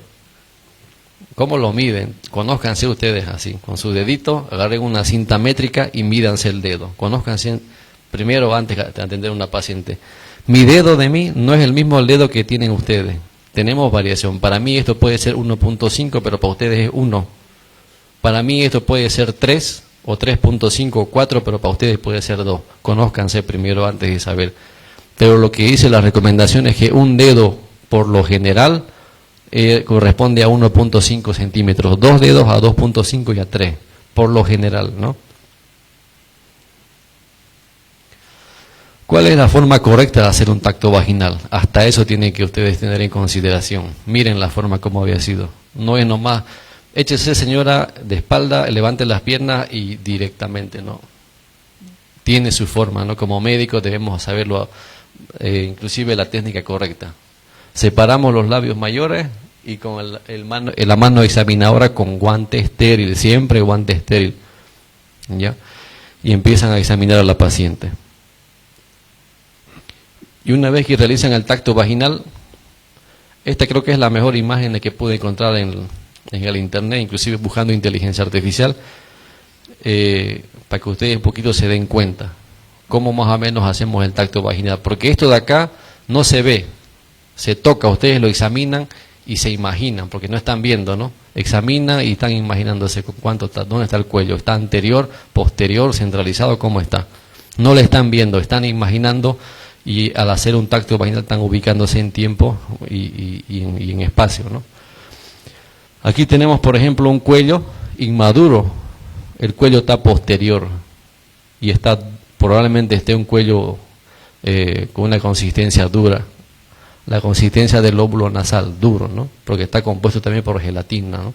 Por colágeno. Cuando ya tenemos un cuello centralizado, es que el cuello ya está maduro en grado 3. Para mí esto es un grado 3 según Schwartz, ¿no? El cuello probablemente va a empezar a dilatar. Probablemente esta paciente ya esté viniendo con contracciones a la emergencia o a su consulta, ya esté centralizado y está preparado para borrar y dilatarse. Pero si está así, posterior, es un cuello que está inmaduro, no tiene ningún efecto, probablemente esta paciente me vaya a demorar un poco el inicio del trabajo de parto. Y cuando ya tengo una paciente con un cuello centralizado, como es el de acá, y aparte que está centralizado, ya está borrado, aquí tengo 1 centímetro, por ejemplo, ya yo tengo que tomar alguna conducta. Ya está empezando la paciente con un trabajo de parto inicial, puede estar con 1, con 2, depende de la mano examinador del médico. Por eso le digo, conózcanse. Y esa es la forma, ¿no? ¿Cuántos dedos son 10 centímetros? No les puedo decir, conózcanse ustedes. Para mí esto puede ser 8 o puede ser 10. Ya, pero para una persona más alta, más robusta, puede que 10 sea simplemente la mitad de lo que yo estoy extendiendo. Por eso digo, conózcanse. Pero esa es la forma, ¿no? Ustedes hacen un tacto y lo que hacen es ingresar el dedo cerrado y empiezan a abrir. Está con 3 para mí, 4, 5, 6, 7, 8... y 8 ya no puedo más, entonces yo digo que está con 8 o está con 8 a 10, depende de la mano del examinador. Y así está con 10, cuando ya no hay cuello que tocar. Aquí, por ejemplo, todavía hay cuello que tocar, yo estoy tocando cuellito, todavía hay un reborde, ¿no ve? Esto para mí puede ser que sea 8 o 9 centímetros, porque todavía hay un reborde pequeñito. Pero si yo ya no tengo reborde como este de acá, está en dilatación completa. Si esta paciente es gran multi, ¿qué van a hacer ustedes? ¿Se van a cenar o no se van a cenar? No se van a ir a cenar ustedes, porque esa paciente en 5 minutos o 10 minutos se va a producir la expulsión. Lo que le llamamos nosotros el golazo. No voy a ser muy teórico en esta parte porque son los tiempos, los 6 tiempos que se producen en el trabajo de parto, porque es muy teórico. Pero sin embargo, para que se ubiquen ustedes, ¿cuál es el grado de encajamiento? ¿Está en primer plano, segundo plano, tercer plano? ¿Cómo lo van a saber ustedes? Clínicamente, ¿cómo yo lo sé? Cuando está en primer plano, teóricamente está por encima del borde de la sínfisis pubis, segunda vértebra sacra, y la cabecita, el feto, todavía la cabeza se puede suspender. Yo la levanto la cabeza, la suspendo arriba. Pero si la paciente está con este grado de encajamiento en segundo plano por borde inferior de la sínfisis púbica, en la segunda y tercera vértebra sacra, en este grado de encajamiento ya la cabeza está firme, está dura, ya no la puedo suspender. Ya está prácticamente bien encajado. Segundo plano. Tercer plano, cuando ya inclusive yo lo puedo ver la cabecita. ¿Cómo lo veo yo? Simplemente separo los labios mayores y ya lo puedo ver, ya puedo ver los cabellitos. Y toco y hasta ahí la cabecita, palpo los cabellitos. ¿Ya? Y el otro es la expulsión. Así como está haciendo acá, separo los labios y toco ya la cabeza. Y veo el cabellito, inclusive. Hay un video, por eso esta partecita me lo voy a pasar rápido, si podemos verlo el video para que más o menos veamos cómo se atiende un parto. Pero aquí me voy a quedar un poquito en el manejo del MATEP. El MATEP es el manejo del tercer periodo del parto. Muchas veces los médicos en primer nivel se asustan cuando ven una paciente que expulsó la placenta y empieza a sangrar. Pero muchas veces se debe a que no tenemos los medicamentos necesarios. Ahí sí me preocupo yo también. No tengo las herramientas necesarias, me preocupo yo también, por más que tenga la capacidad que tenga, si no tengo instrumentos, no tengo los medicamentos, sí me preocupo. El manejo del MATEP simplemente es el manejo del tercer periodo cuando se produce el alumbramiento, ¿no? ¿Cuándo coloco la oxitocina yo? ¿O cuándo colocamos la oxitocina? Dice el libro, cuando se desprende el hombro anterior y después de que yo corroboro de que no hay un segundo feto, coloco la oxitocina intramuscular para que se produzca el alumbramiento placentario, ¿no ve? Y cuando yo tengo una paciente que me hace hipotonía, después el video lo sacamos. Primero las diapositivas que ahí tengo que hablar del manejo del tercer periodo. Aquí, estos son los medicamentos que yo tengo, que yo debo utilizar si es que yo tengo una paciente que me está cursando con una hipotonía uterina. El medicamento más utilizado y que tienen ustedes en todos sus centros de salud es la oxitocina. Y si no lo tienen, soliciten, ¿no?, la oxitocina. Aquí, oxitocina. ¿Cómo lo utilizo la oxitocina? Bueno, yo ya le puse intramuscular, la placenta salió y sigue sangrando. ¿Qué hago yo? Utilizo oxitocina, el famoso paquete de hipotonía. Los que han pasado por maternidad se han debido cansar haciendo receta paquetes de hipotonía. ¿Ya? ¿Cuántos son? 40 unidades de oxitocina en un suero a chorro, o también pueden hacer 20 unidades en bolo y otras 40 goteo. Importantísimo el masaje uterino externo. ¿Ya? Y si yo no tengo oxitocina y la paciente no es hipertensa, puedo utilizar la ergometrina de 0,20 miligramos intramuscular. Continúo haciendo el masaje uterino externo. Y si no cede, utilizo el misoprostol. ¿Ya? 600 a 800 microgramos puede ser vía sublingual o vía rectal. Uno recomienda vía sublingual, pero yo digo, véanla cualquier vía, la vía sublingual o la vía rectal. ¿Cuándo yo ocupo la vía rectal? Cuando ya la paciente, después de haber sangrado demasiado, me llama a mí para ver a la paciente está inconsciente. ¿De qué sirve que le ponga yo sublingual si no me va a la paciente responder? ¿No? O por último se va a broncoaspirar porque está inconsciente. Ahí agarro la vía rectal, porque esa paciente necesita que haya respuesta inmediata. ¿Ya? Antes de usar el ergotrate, descartar que la paciente no sea hipertensa ni sea preeclántica, porque el ergotrate dispara más la presión.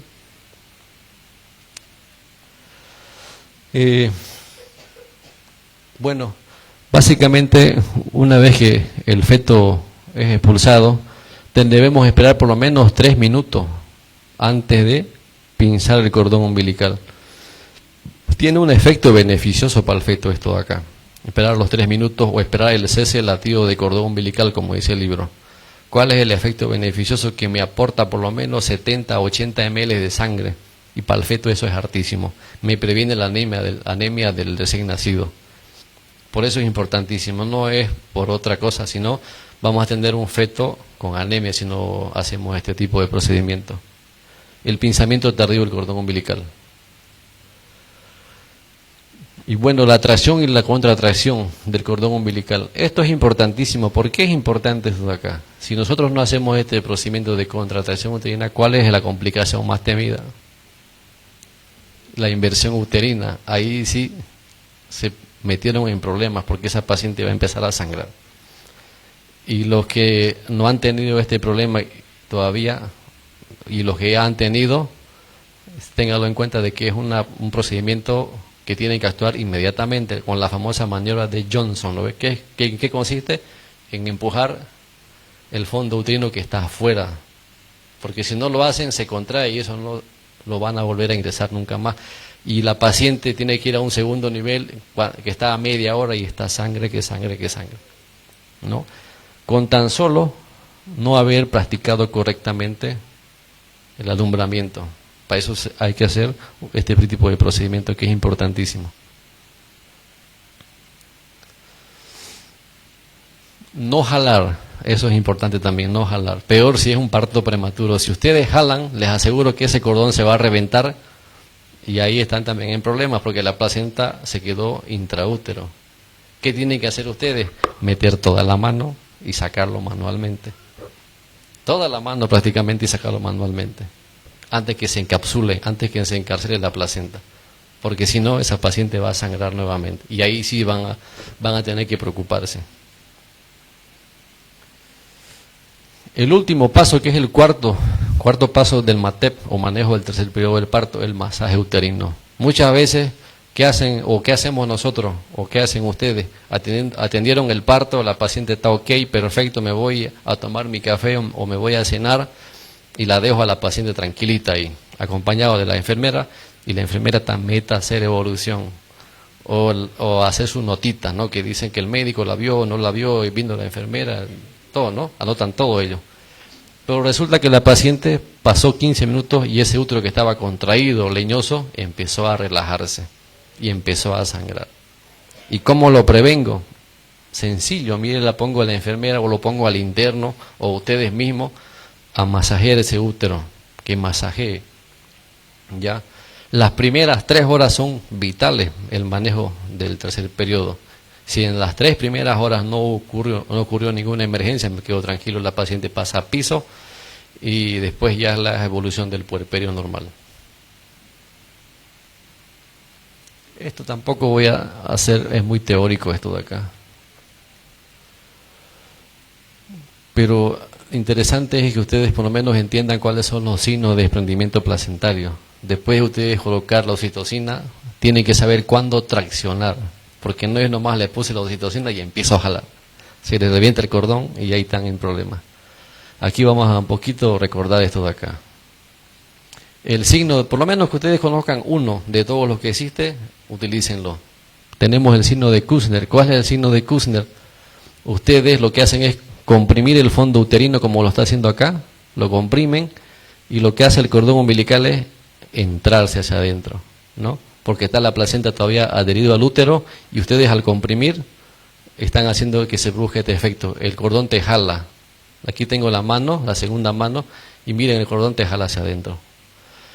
Y si este efecto, al comprimir la mano, el fondo uterino, no ocurre, el cordón queda afuera como se ve acá, ahí sí me está diciendo que la placenta ya se desprendió y es momento de traccionar. ¿Ya?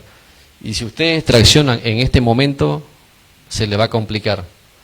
Se le revienta el cordón umbilical de aquí o les produce la inversión uterina.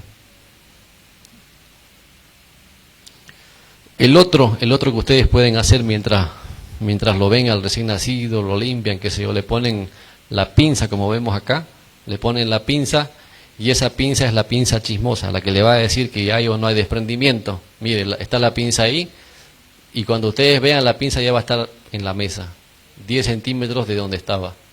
Eso quiere decir que la placenta ya se desprendió, el cordón descendió y la pinza está ahí. La pinza chismosa le dice ya se desprendió, es momento de traccionar. Si ustedes traccionan en este momento, puede ocurrir, no se olviden, se le revienta el cordón o inversión uterina. Y si ustedes jalan en este momento, no va a pasar nada. Generalmente no pasa nada. Ahora, el otro signo, el famoso signo de pescador.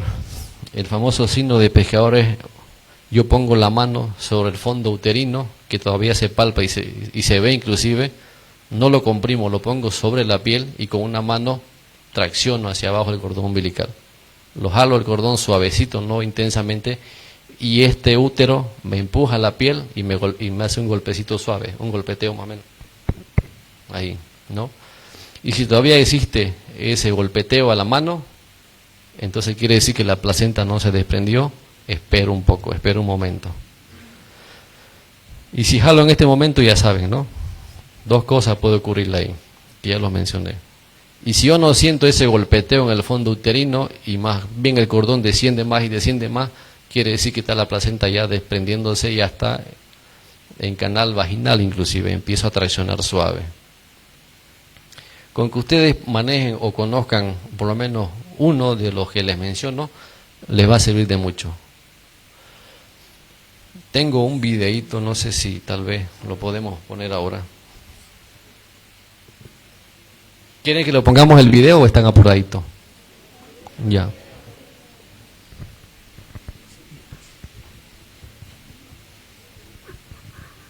Si no hay sonido, no importa. Aquí vamos a ir explicando.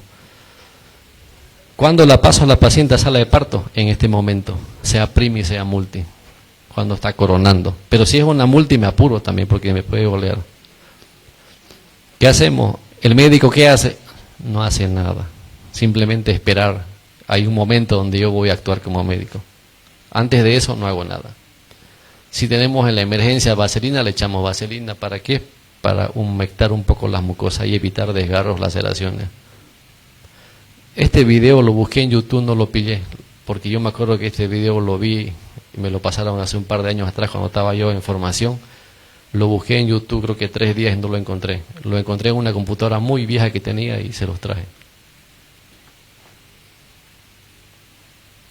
Bueno, ahí el doctor ocupó vaselina para humedecer un poco las mucosas, pueden utilizarlo, no pasa nada. ¿Y qué está haciendo el médico ahí? Nada, esperar, estar expectante ahí. Y mientras la paciente va pujando. La paciente sabe en qué momento pujar porque ustedes le van a orientar cuándo pujar y cuándo no pujar, para que la paciente no se canse. En este momento no se desesperen, quédese tranquilo, tranquilo. Y si hay mucho tiempo, y si está mucho tiempo en este estado, búsquense el Doppler fetal y escuchen la fetocardia. Si está vivo, quedémonos tranquilos. No sé si tal vez hay forma de apurar un poquito la velocidad de reproducción.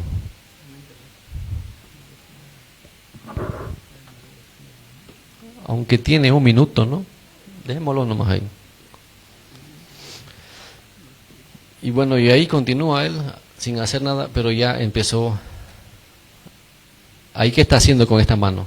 Lo que está haciendo es evitar que la cabeza salga en avalancha, para evitar que haya desgarro. Mire, esta manito es importante. Hace que la cabeza salga bajo control del médico operador. Y la segunda mano lo que está haciendo es proteger el periné, para evitar desgarro. Esta mano está evitando que la cabeza salga en avalancha, así empuje y desgarre. Y ya salió la cabeza. ¿Qué hago yo? Nada, mire, está rotando solito. Nada. Y si no rota, recién intervengo. Le ayudo a rotar. Mire, y salió solito. ¿Qué hizo el médico? Nada. Ayudó a que el feto no se caiga al piso o al balde, ¿no ve? Y si el feto no rota, recién yo como médico le ayudo a rotar. Ese es el parto fisiológico normal. Y después me quedo tranquilo. Una enfermera seguramente ya colocó la oxitocina en la cara externa del muslo y seguramente ya médico ya va a esperar los 3 minutos. Miren, la guagua llora haga inmediatamente efecto, y ahora le vamos a destapar aquí un poquito para que ella signos de pueda sentir la guagua el calor desprendimiento de la piel de su madre. y se queda Ya está tranquilo, teniendo se tiempo. relaja, no pasa nada, aquí está Muy todo bien. controlado. Y después que se produjo la expulsión, como le dije, viene el alumbramiento y vean los signos de desprendimiento. Simplemente eso. Creo que culminamos con esta presentación.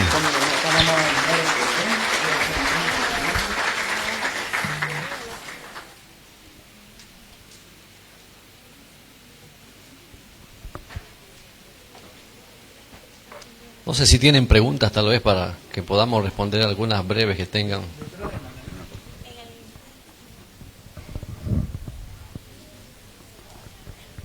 Si tienen preguntas, podemos...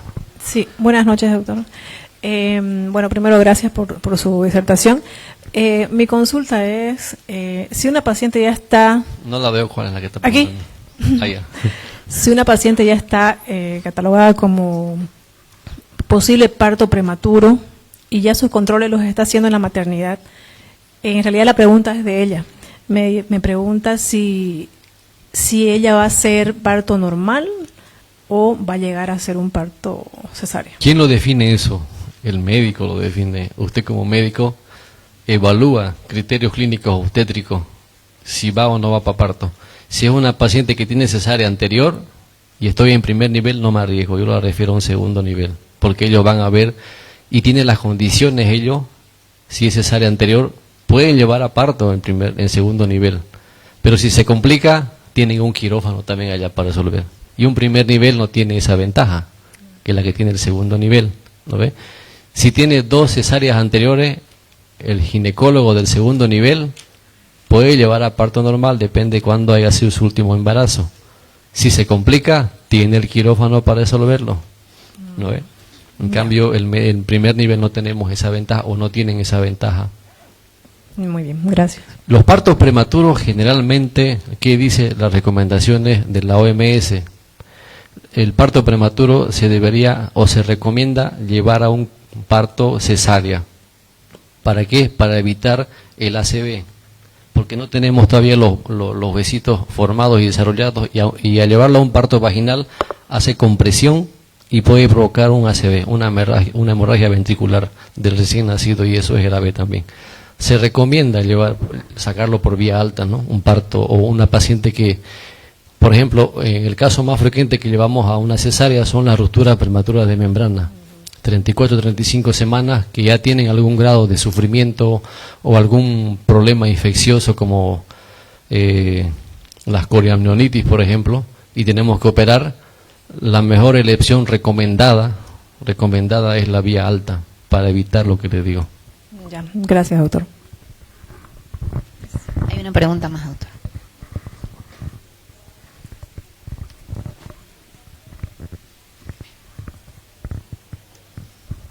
Buenas noches, doctor. En el caso de las cesáreas, ¿puede haber alguna vez parto normal? Pero en este caso mi pregunta es, una embarazada de 10 años, cesárea anterior, embarazada, cesárea anterior 10 años, con 2 cesáreas, y otra de 3 cesáreas anterior, con un lapso de 10 años. ¿Cuál es para primero, cuál es para segundo y cuál es para tercer nivel? Gracias. Ustedes lo que quieren es, y a partir de las 34 semanas se refiere. Tengo un tema, si ustedes tienen tiempito podemos tocarlo ese tema. Yo les traje un tema, pero no sé si están cansados, y si no están cansados podemos verlo, que habla básicamente de referencia. Si están de acuerdo, lo llevamos. Yo en apurado no estoy. ¿Sí? Ya, bueno, démosle porque creo que la pregunta va dirigida a lo que yo tenía preparado. La última diapositiva que les pasé creo que es de referencia. Lo vamos a hacer rapidito, cortito y conciso. Tenemos la norma nacional de referencia y contrarreferencia, que ustedes la conocen, ¿no ven? La han visto. Esto de acá, si ustedes dominan y lo conocen, esta norma de acá, les aseguro que no van a tener quien les contradiga qué es lo que tenemos que hacer y cuándo y qué momento. Conozcan la norma, léanla y ustedes van a tener criterio para cuándo derivar y en qué momento derivar. Y el médico del segundo nivel o del tercer nivel le va a responder, no me corresponde, sí le corresponde, doctor. La norma lo indica. Si no me lo recibe, igual se lo voy a mandar porque la norma me exige que corresponda al nivel de atención. No voy a entrar mucho en el marco conceptual, sino voy a la parte técnica. Aquí, por lo menos en esta diapositiva, si ustedes me entienden, toda la diapositiva se resume en este slide. ¿Qué es referencia? Cuando yo uso el formulario de referencia, cuando yo estoy en un primer nivel, ya, o un nivel de menor capacidad y necesito mandar uno de mayor capacidad, eso se llama referencia, porque a veces confunden, ¿no? Quiero transferir a un segundo nivel, yo estoy en un primer nivel, quiero transferir a un segundo nivel, el término no está correcto, y segundo, no es transferencia, es referencia. ¿Y qué es contrarreferencia? Yo como primer nivel no contrarrefiero, ¿no ve? Yo refiero, pero no contrarrefiero. ¿Quiénes contrarrefieren? El segundo nivel y el tercer nivel. ¿Cuándo contrarrefieren? Cuando yo como primer nivel la mandé al segundo nivel para su cesárea, el segundo nivel la opera a la paciente y me la devuelve a mí como primer nivel para que yo le haga su control de puerperio y su seguimiento. Me la contrarrefiere. Se cierra el ciclo. El ciclo como primer nivel yo la inicié y lo terminó el segundo nivel o el tercero. Transferencia. ¿Quién utiliza esta terminología o este formulario? El tercer nivel, ¿no? El tercer nivel cuando es de nivel a nivel del mismo nivel. ¿Y cuándo utilizamos transferencia nosotros como tercer nivel o segundo nivel? Cuando la paciente viene autorreferida, no viene referida. No utilizo el formulario de contrarreferencia. ¿Por qué? Porque la paciente no fue referida, sino fue autorreferida. Vino la emergencia porque le quedaba cerca, porque cualquier cosa, cualquier excusa no me pone la paciente y uno tiene que atenderla. Utilizamos transferencia a su primer nivel para que la atiendan. Alguno de ustedes seguramente le llegó una paciente puérpera a su consultorio con hoja de transferencia y ustedes han dicho, pero qué burro, el médico me mandó con transferencia, ese es el primer nivel, ¿no? Se basa, básicamente es cuando la paciente viene autorreferida. No voy a entrar tampoco en esta partecita porque es muy teórico, pero tenemos esta guía. No sé si ustedes la conocen, esa guía. ¿La conocen? ¿La han visto o la han escuchado? Por ejemplo, esta guía ya no existe, yo no la he visto en físico, lo tengo también en digital y sigue vigente y lo aplican y lo siguen aplicando el Centro Coordinador de Emergencia. Ustedes llaman y le dicen, doctora, tengo una paciente de 36 semanas, quiero mandar al tercer nivel. Y él dice, no corresponde, doctora, a tercero es a segundo. ¿Y cómo sabe ella? Conoce esta guía. Aquí, por ejemplo, tenemos la caracterización según el nivel, según la capacidad de la paciente o la capacidad resolutiva del hospital. Por ejemplo, aquí ya me dice dónde corresponde una paciente con choque hemorrágico. Yo tengo una paciente en el primer nivel que después del parto se produjo una hipotonía, una atonía uterina o la inversión uterina que está sangrando, ya está choqueada la paciente. ¿A dónde la mandamos esa paciente? Es la gran pregunta. Está choqueada, está hipotensa, taquicárdica, diaforética, estoy en el primer nivel. ¿Dónde la mando? Al hospital más cercano donde yo me encuentre, al más cercano. Si está el japonés a una cuadra, lo mando al japonés, porque el choque hemorrágico corresponde a todos los niveles de atención, a donde corresponda. Hace unas 2 semanas atrás me llaman de Yapacaní y me dicen, doctor, tengo una paciente con hipotonía uterina. Una paciente que operamos en quirófano nos hizo atonía, hipotonía, le hicimos Belins y no resuelve, doctor, sigue sangrándose, la quiero mandar a la maternidad porque el hospital de Gumucio Reyes no me la recibe, dice que no le corresponde. Llamé a Montero, tampoco me quieren recibir, dice que no hay o quirófano, no sé qué. Y se la quiero mandar a ustedes. Le dije, doctora, usted mande al hospital más cercano. ¿Cuál es el más cercano? El de Montero, mándelo ahí. La paciente probablemente ya no me llegue viva a la maternidad, ¿no? Entonces ustedes manden al más cercano. Un aborto, por ejemplo, los abortos. ¿Dónde van a mandar un aborto ustedes? A cualquier segundo nivel pueden mandar un aborto. A la maternidad como tercer nivel, la norma dice aborto séptico. ¿Qué es el aborto séptico?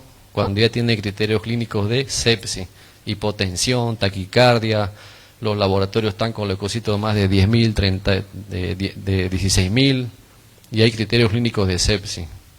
Esa paciente corresponde a un tercer nivel. Y si aparte de tener un aborto séptico tiene patologías asociadas al japonés. Pero ¿cuál es la realidad de nosotros? Nos llega todos los abortos muchas veces a maternidad, sin importar, ¿no?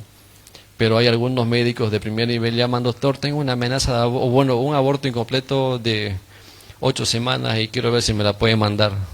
Algunos médicos le dicen, ya mándamela, no importa, pero el que conoce la norma dice, no corresponde, mándelo al segundo nivel. Algunos hacen cumplir esto de acá, exigen que se cumpla.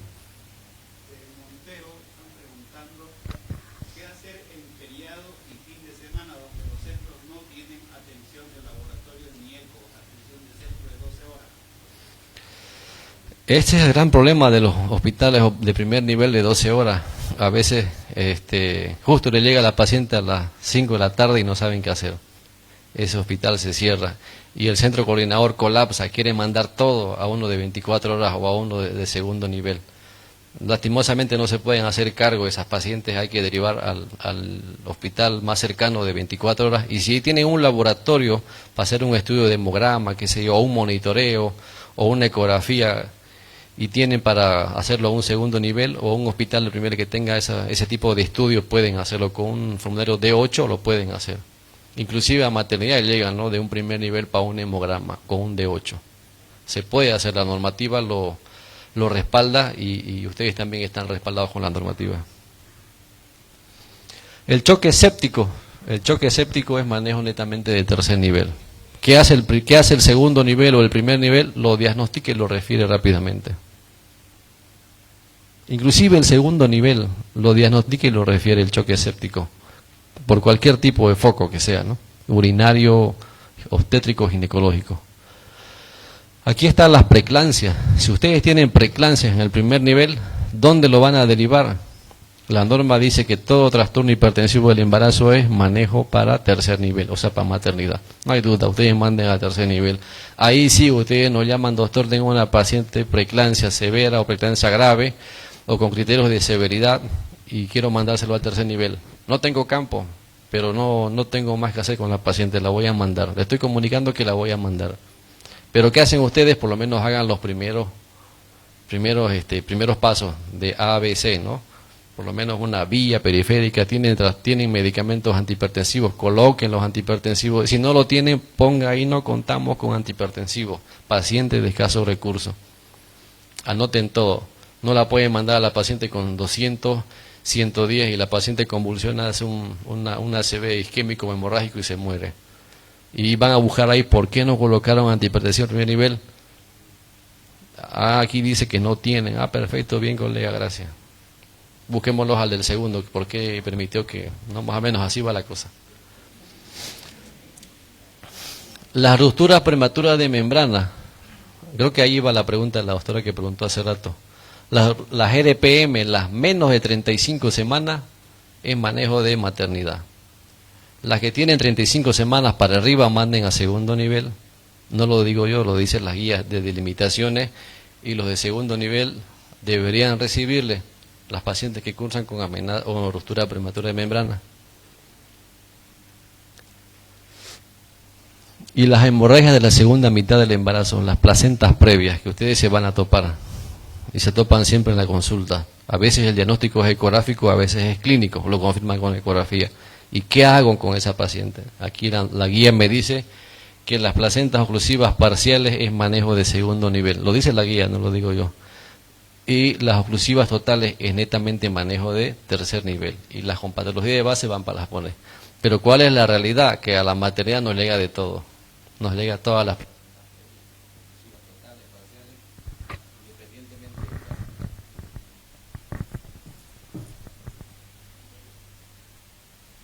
Ya vamos a terminar. Las amenazas de parto prematuro, que es lo que ustedes tienen todos los días en la emergencia. Estoy haciendo puntos que ustedes tienen generalmente en su servicio de emergencia. Las amenazas de parto prematuro, independientemente de la edad de la paciente, menos de 35 semanas, es manejo netamente de tercer nivel. ¿Por qué?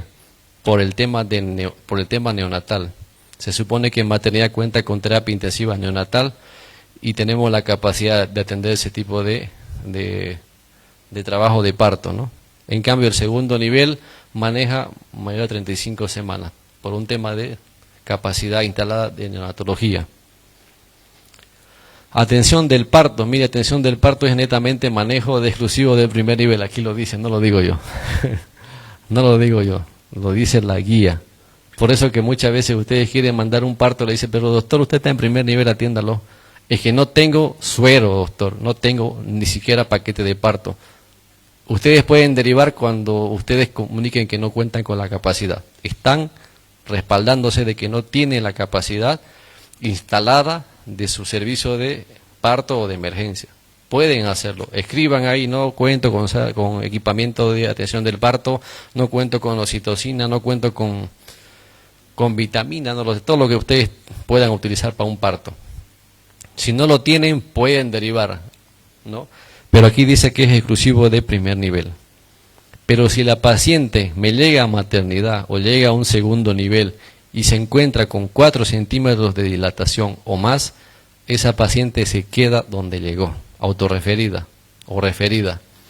Si la paciente me la manda a un primer nivel con un diagnóstico erróneo, que para mí es una paciente que va a ir para parto normal y está con 1 de dilatación, la puedo contrarreferir al primer nivel. Paciente con condiciones para un parto eutóxico, por lo que se contrarrefiere a un primer nivel. Listo, me la contrarrefirieron, me la valoraron. Pero si la paciente que me refieren ustedes ya está con 4 centímetros o más, esa paciente se queda. Ya no se la puedo yo contrarreferir. Así lo dice la guía, ¿no? Es otro tipo de requerimiento que ustedes tienen. Los partos por cesárea, que también creo que es pregunta de la que me hizo la doctora. Por eso fue que preferí tomarnos un tiempito para ver esto. Las cesáreas anteriores, cesáreas iterativas 2, corresponden a un segundo nivel que contengan un embarazo más de 35 semanas también. Cesárea anterior y cesárea iterativa 2 corresponden a segundo nivel y que tenga una edad más de 35 semanas. Pero si tiene 35 semanas o menos, a partir de la tercera, cuarta cesárea, corresponde a un tercer nivel. Es así, manden a un tercer nivel. Porque la guía lo establece así, ¿no? A las adolescentes también es un tema de debate, que no saben dónde mandar las adolescentes. Miren, las adolescentes que tienen menos de 15 años, esas pacientes deben ser manejadas en un tercer nivel, en este caso maternidad, por el tema psicosocial que estas pacientes conllevan. Y si tienen más de 15 años y un día, ya el segundo nivel lo puede manejar, porque los segundos niveles también ya cuentan con psicólogos, cuentan con trabajadoras sociales, pero maternidad se las agarra a aquellas pacientes adolescentes menos de 15 años, ¿ya? Otro consejo y recomendación que le doy, han salido la sentencia constitucional 204/2016, ¿no? La sentencia constitucional que lo pone al médico y lo obliga a comunicar si yo tengo una paciente adolescente embarazada a la FELCB o a la Defensoría, porque esas pacientes se consideran pacientes de riesgo y probablemente se trata de un estupro o de violación. ¿Quién lo va a determinar? No son ustedes. Ahí para eso está la Defensoría o la FELCB. Pero ustedes se comunica a la FELCB que estamos atendiendo a una paciente adolescente de 15 años con un embarazo de 36 semanas, qué sé yo. Se está derivando a maternidad. Pero ustedes comunican. No están denunciando, por si acaso. No van a ir como en caso en forma de testigo a declarar. Comunicando solamente de que esa paciente se llegó a la emergencia y hay que considerarla como un estupro o como una agresión. ¿Quiénes lo van a determinar? Son ellos, la FELCB o la Defensoría.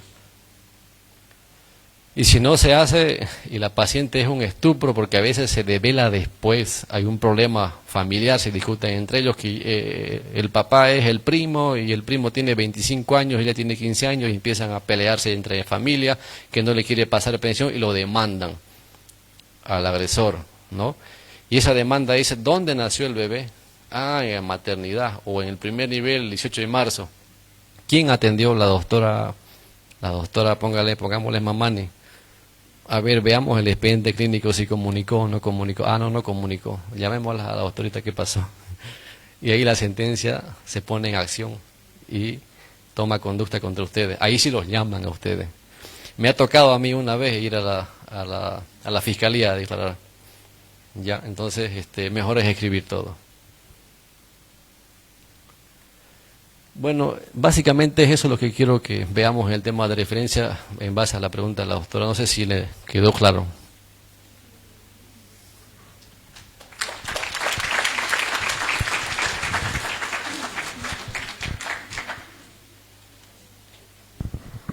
Bueno, hemos culminado la primera jornada de este módulo número 1. Agradecemos infinitamente a nuestros médicos que han colaborado en esta primera jornada, a la doctora Claudia Peñaranda. Doctora, muchas gracias, muy agradecidos con usted. La doctora Vania Villalba Aguilar. Doctora Villalba, usted siempre nos colabora. Muchísimas gracias también. Doctor Cosme, excelente exposición, nos mantuvo a todos atentos. Muchísimas gracias. A todos ustedes por haberse constituido hoy día aquí y haberse dado el tiempo de venir a recordar tips, a fijar conocimiento. Este curso, como le habíamos dicho al inicio, le habíamos dado la información, tiene un total de 8 módulos. Cada módulo tiene la duración de un mes, así que nos vamos a ver con todos ustedes, Dios mediante, todos los martes a esta misma hora. Este módulo, que es el primer módulo, que es materno-fetal, va a durar todo el mes de junio. Nos faltarían 2 martes para concluir el primer módulo. Y en julio empezamos el segundo módulo, que para darles un adelanto es el módulo cardiometabólico. ¿Ya? Y así tenemos hasta concluir al final del año. La carga horaria para este curso de educación continua es los 8 módulos vencidos, aprobados con una asistencia del 80%. El valor curricular para ese certificado son de 10 puntos. Gratuito completamente todos los módulos. Así que por esta razón los esperamos a ustedes todos los martes de aquí en adelante hasta finalizar el curso. Muchísimas gracias por la asistencia.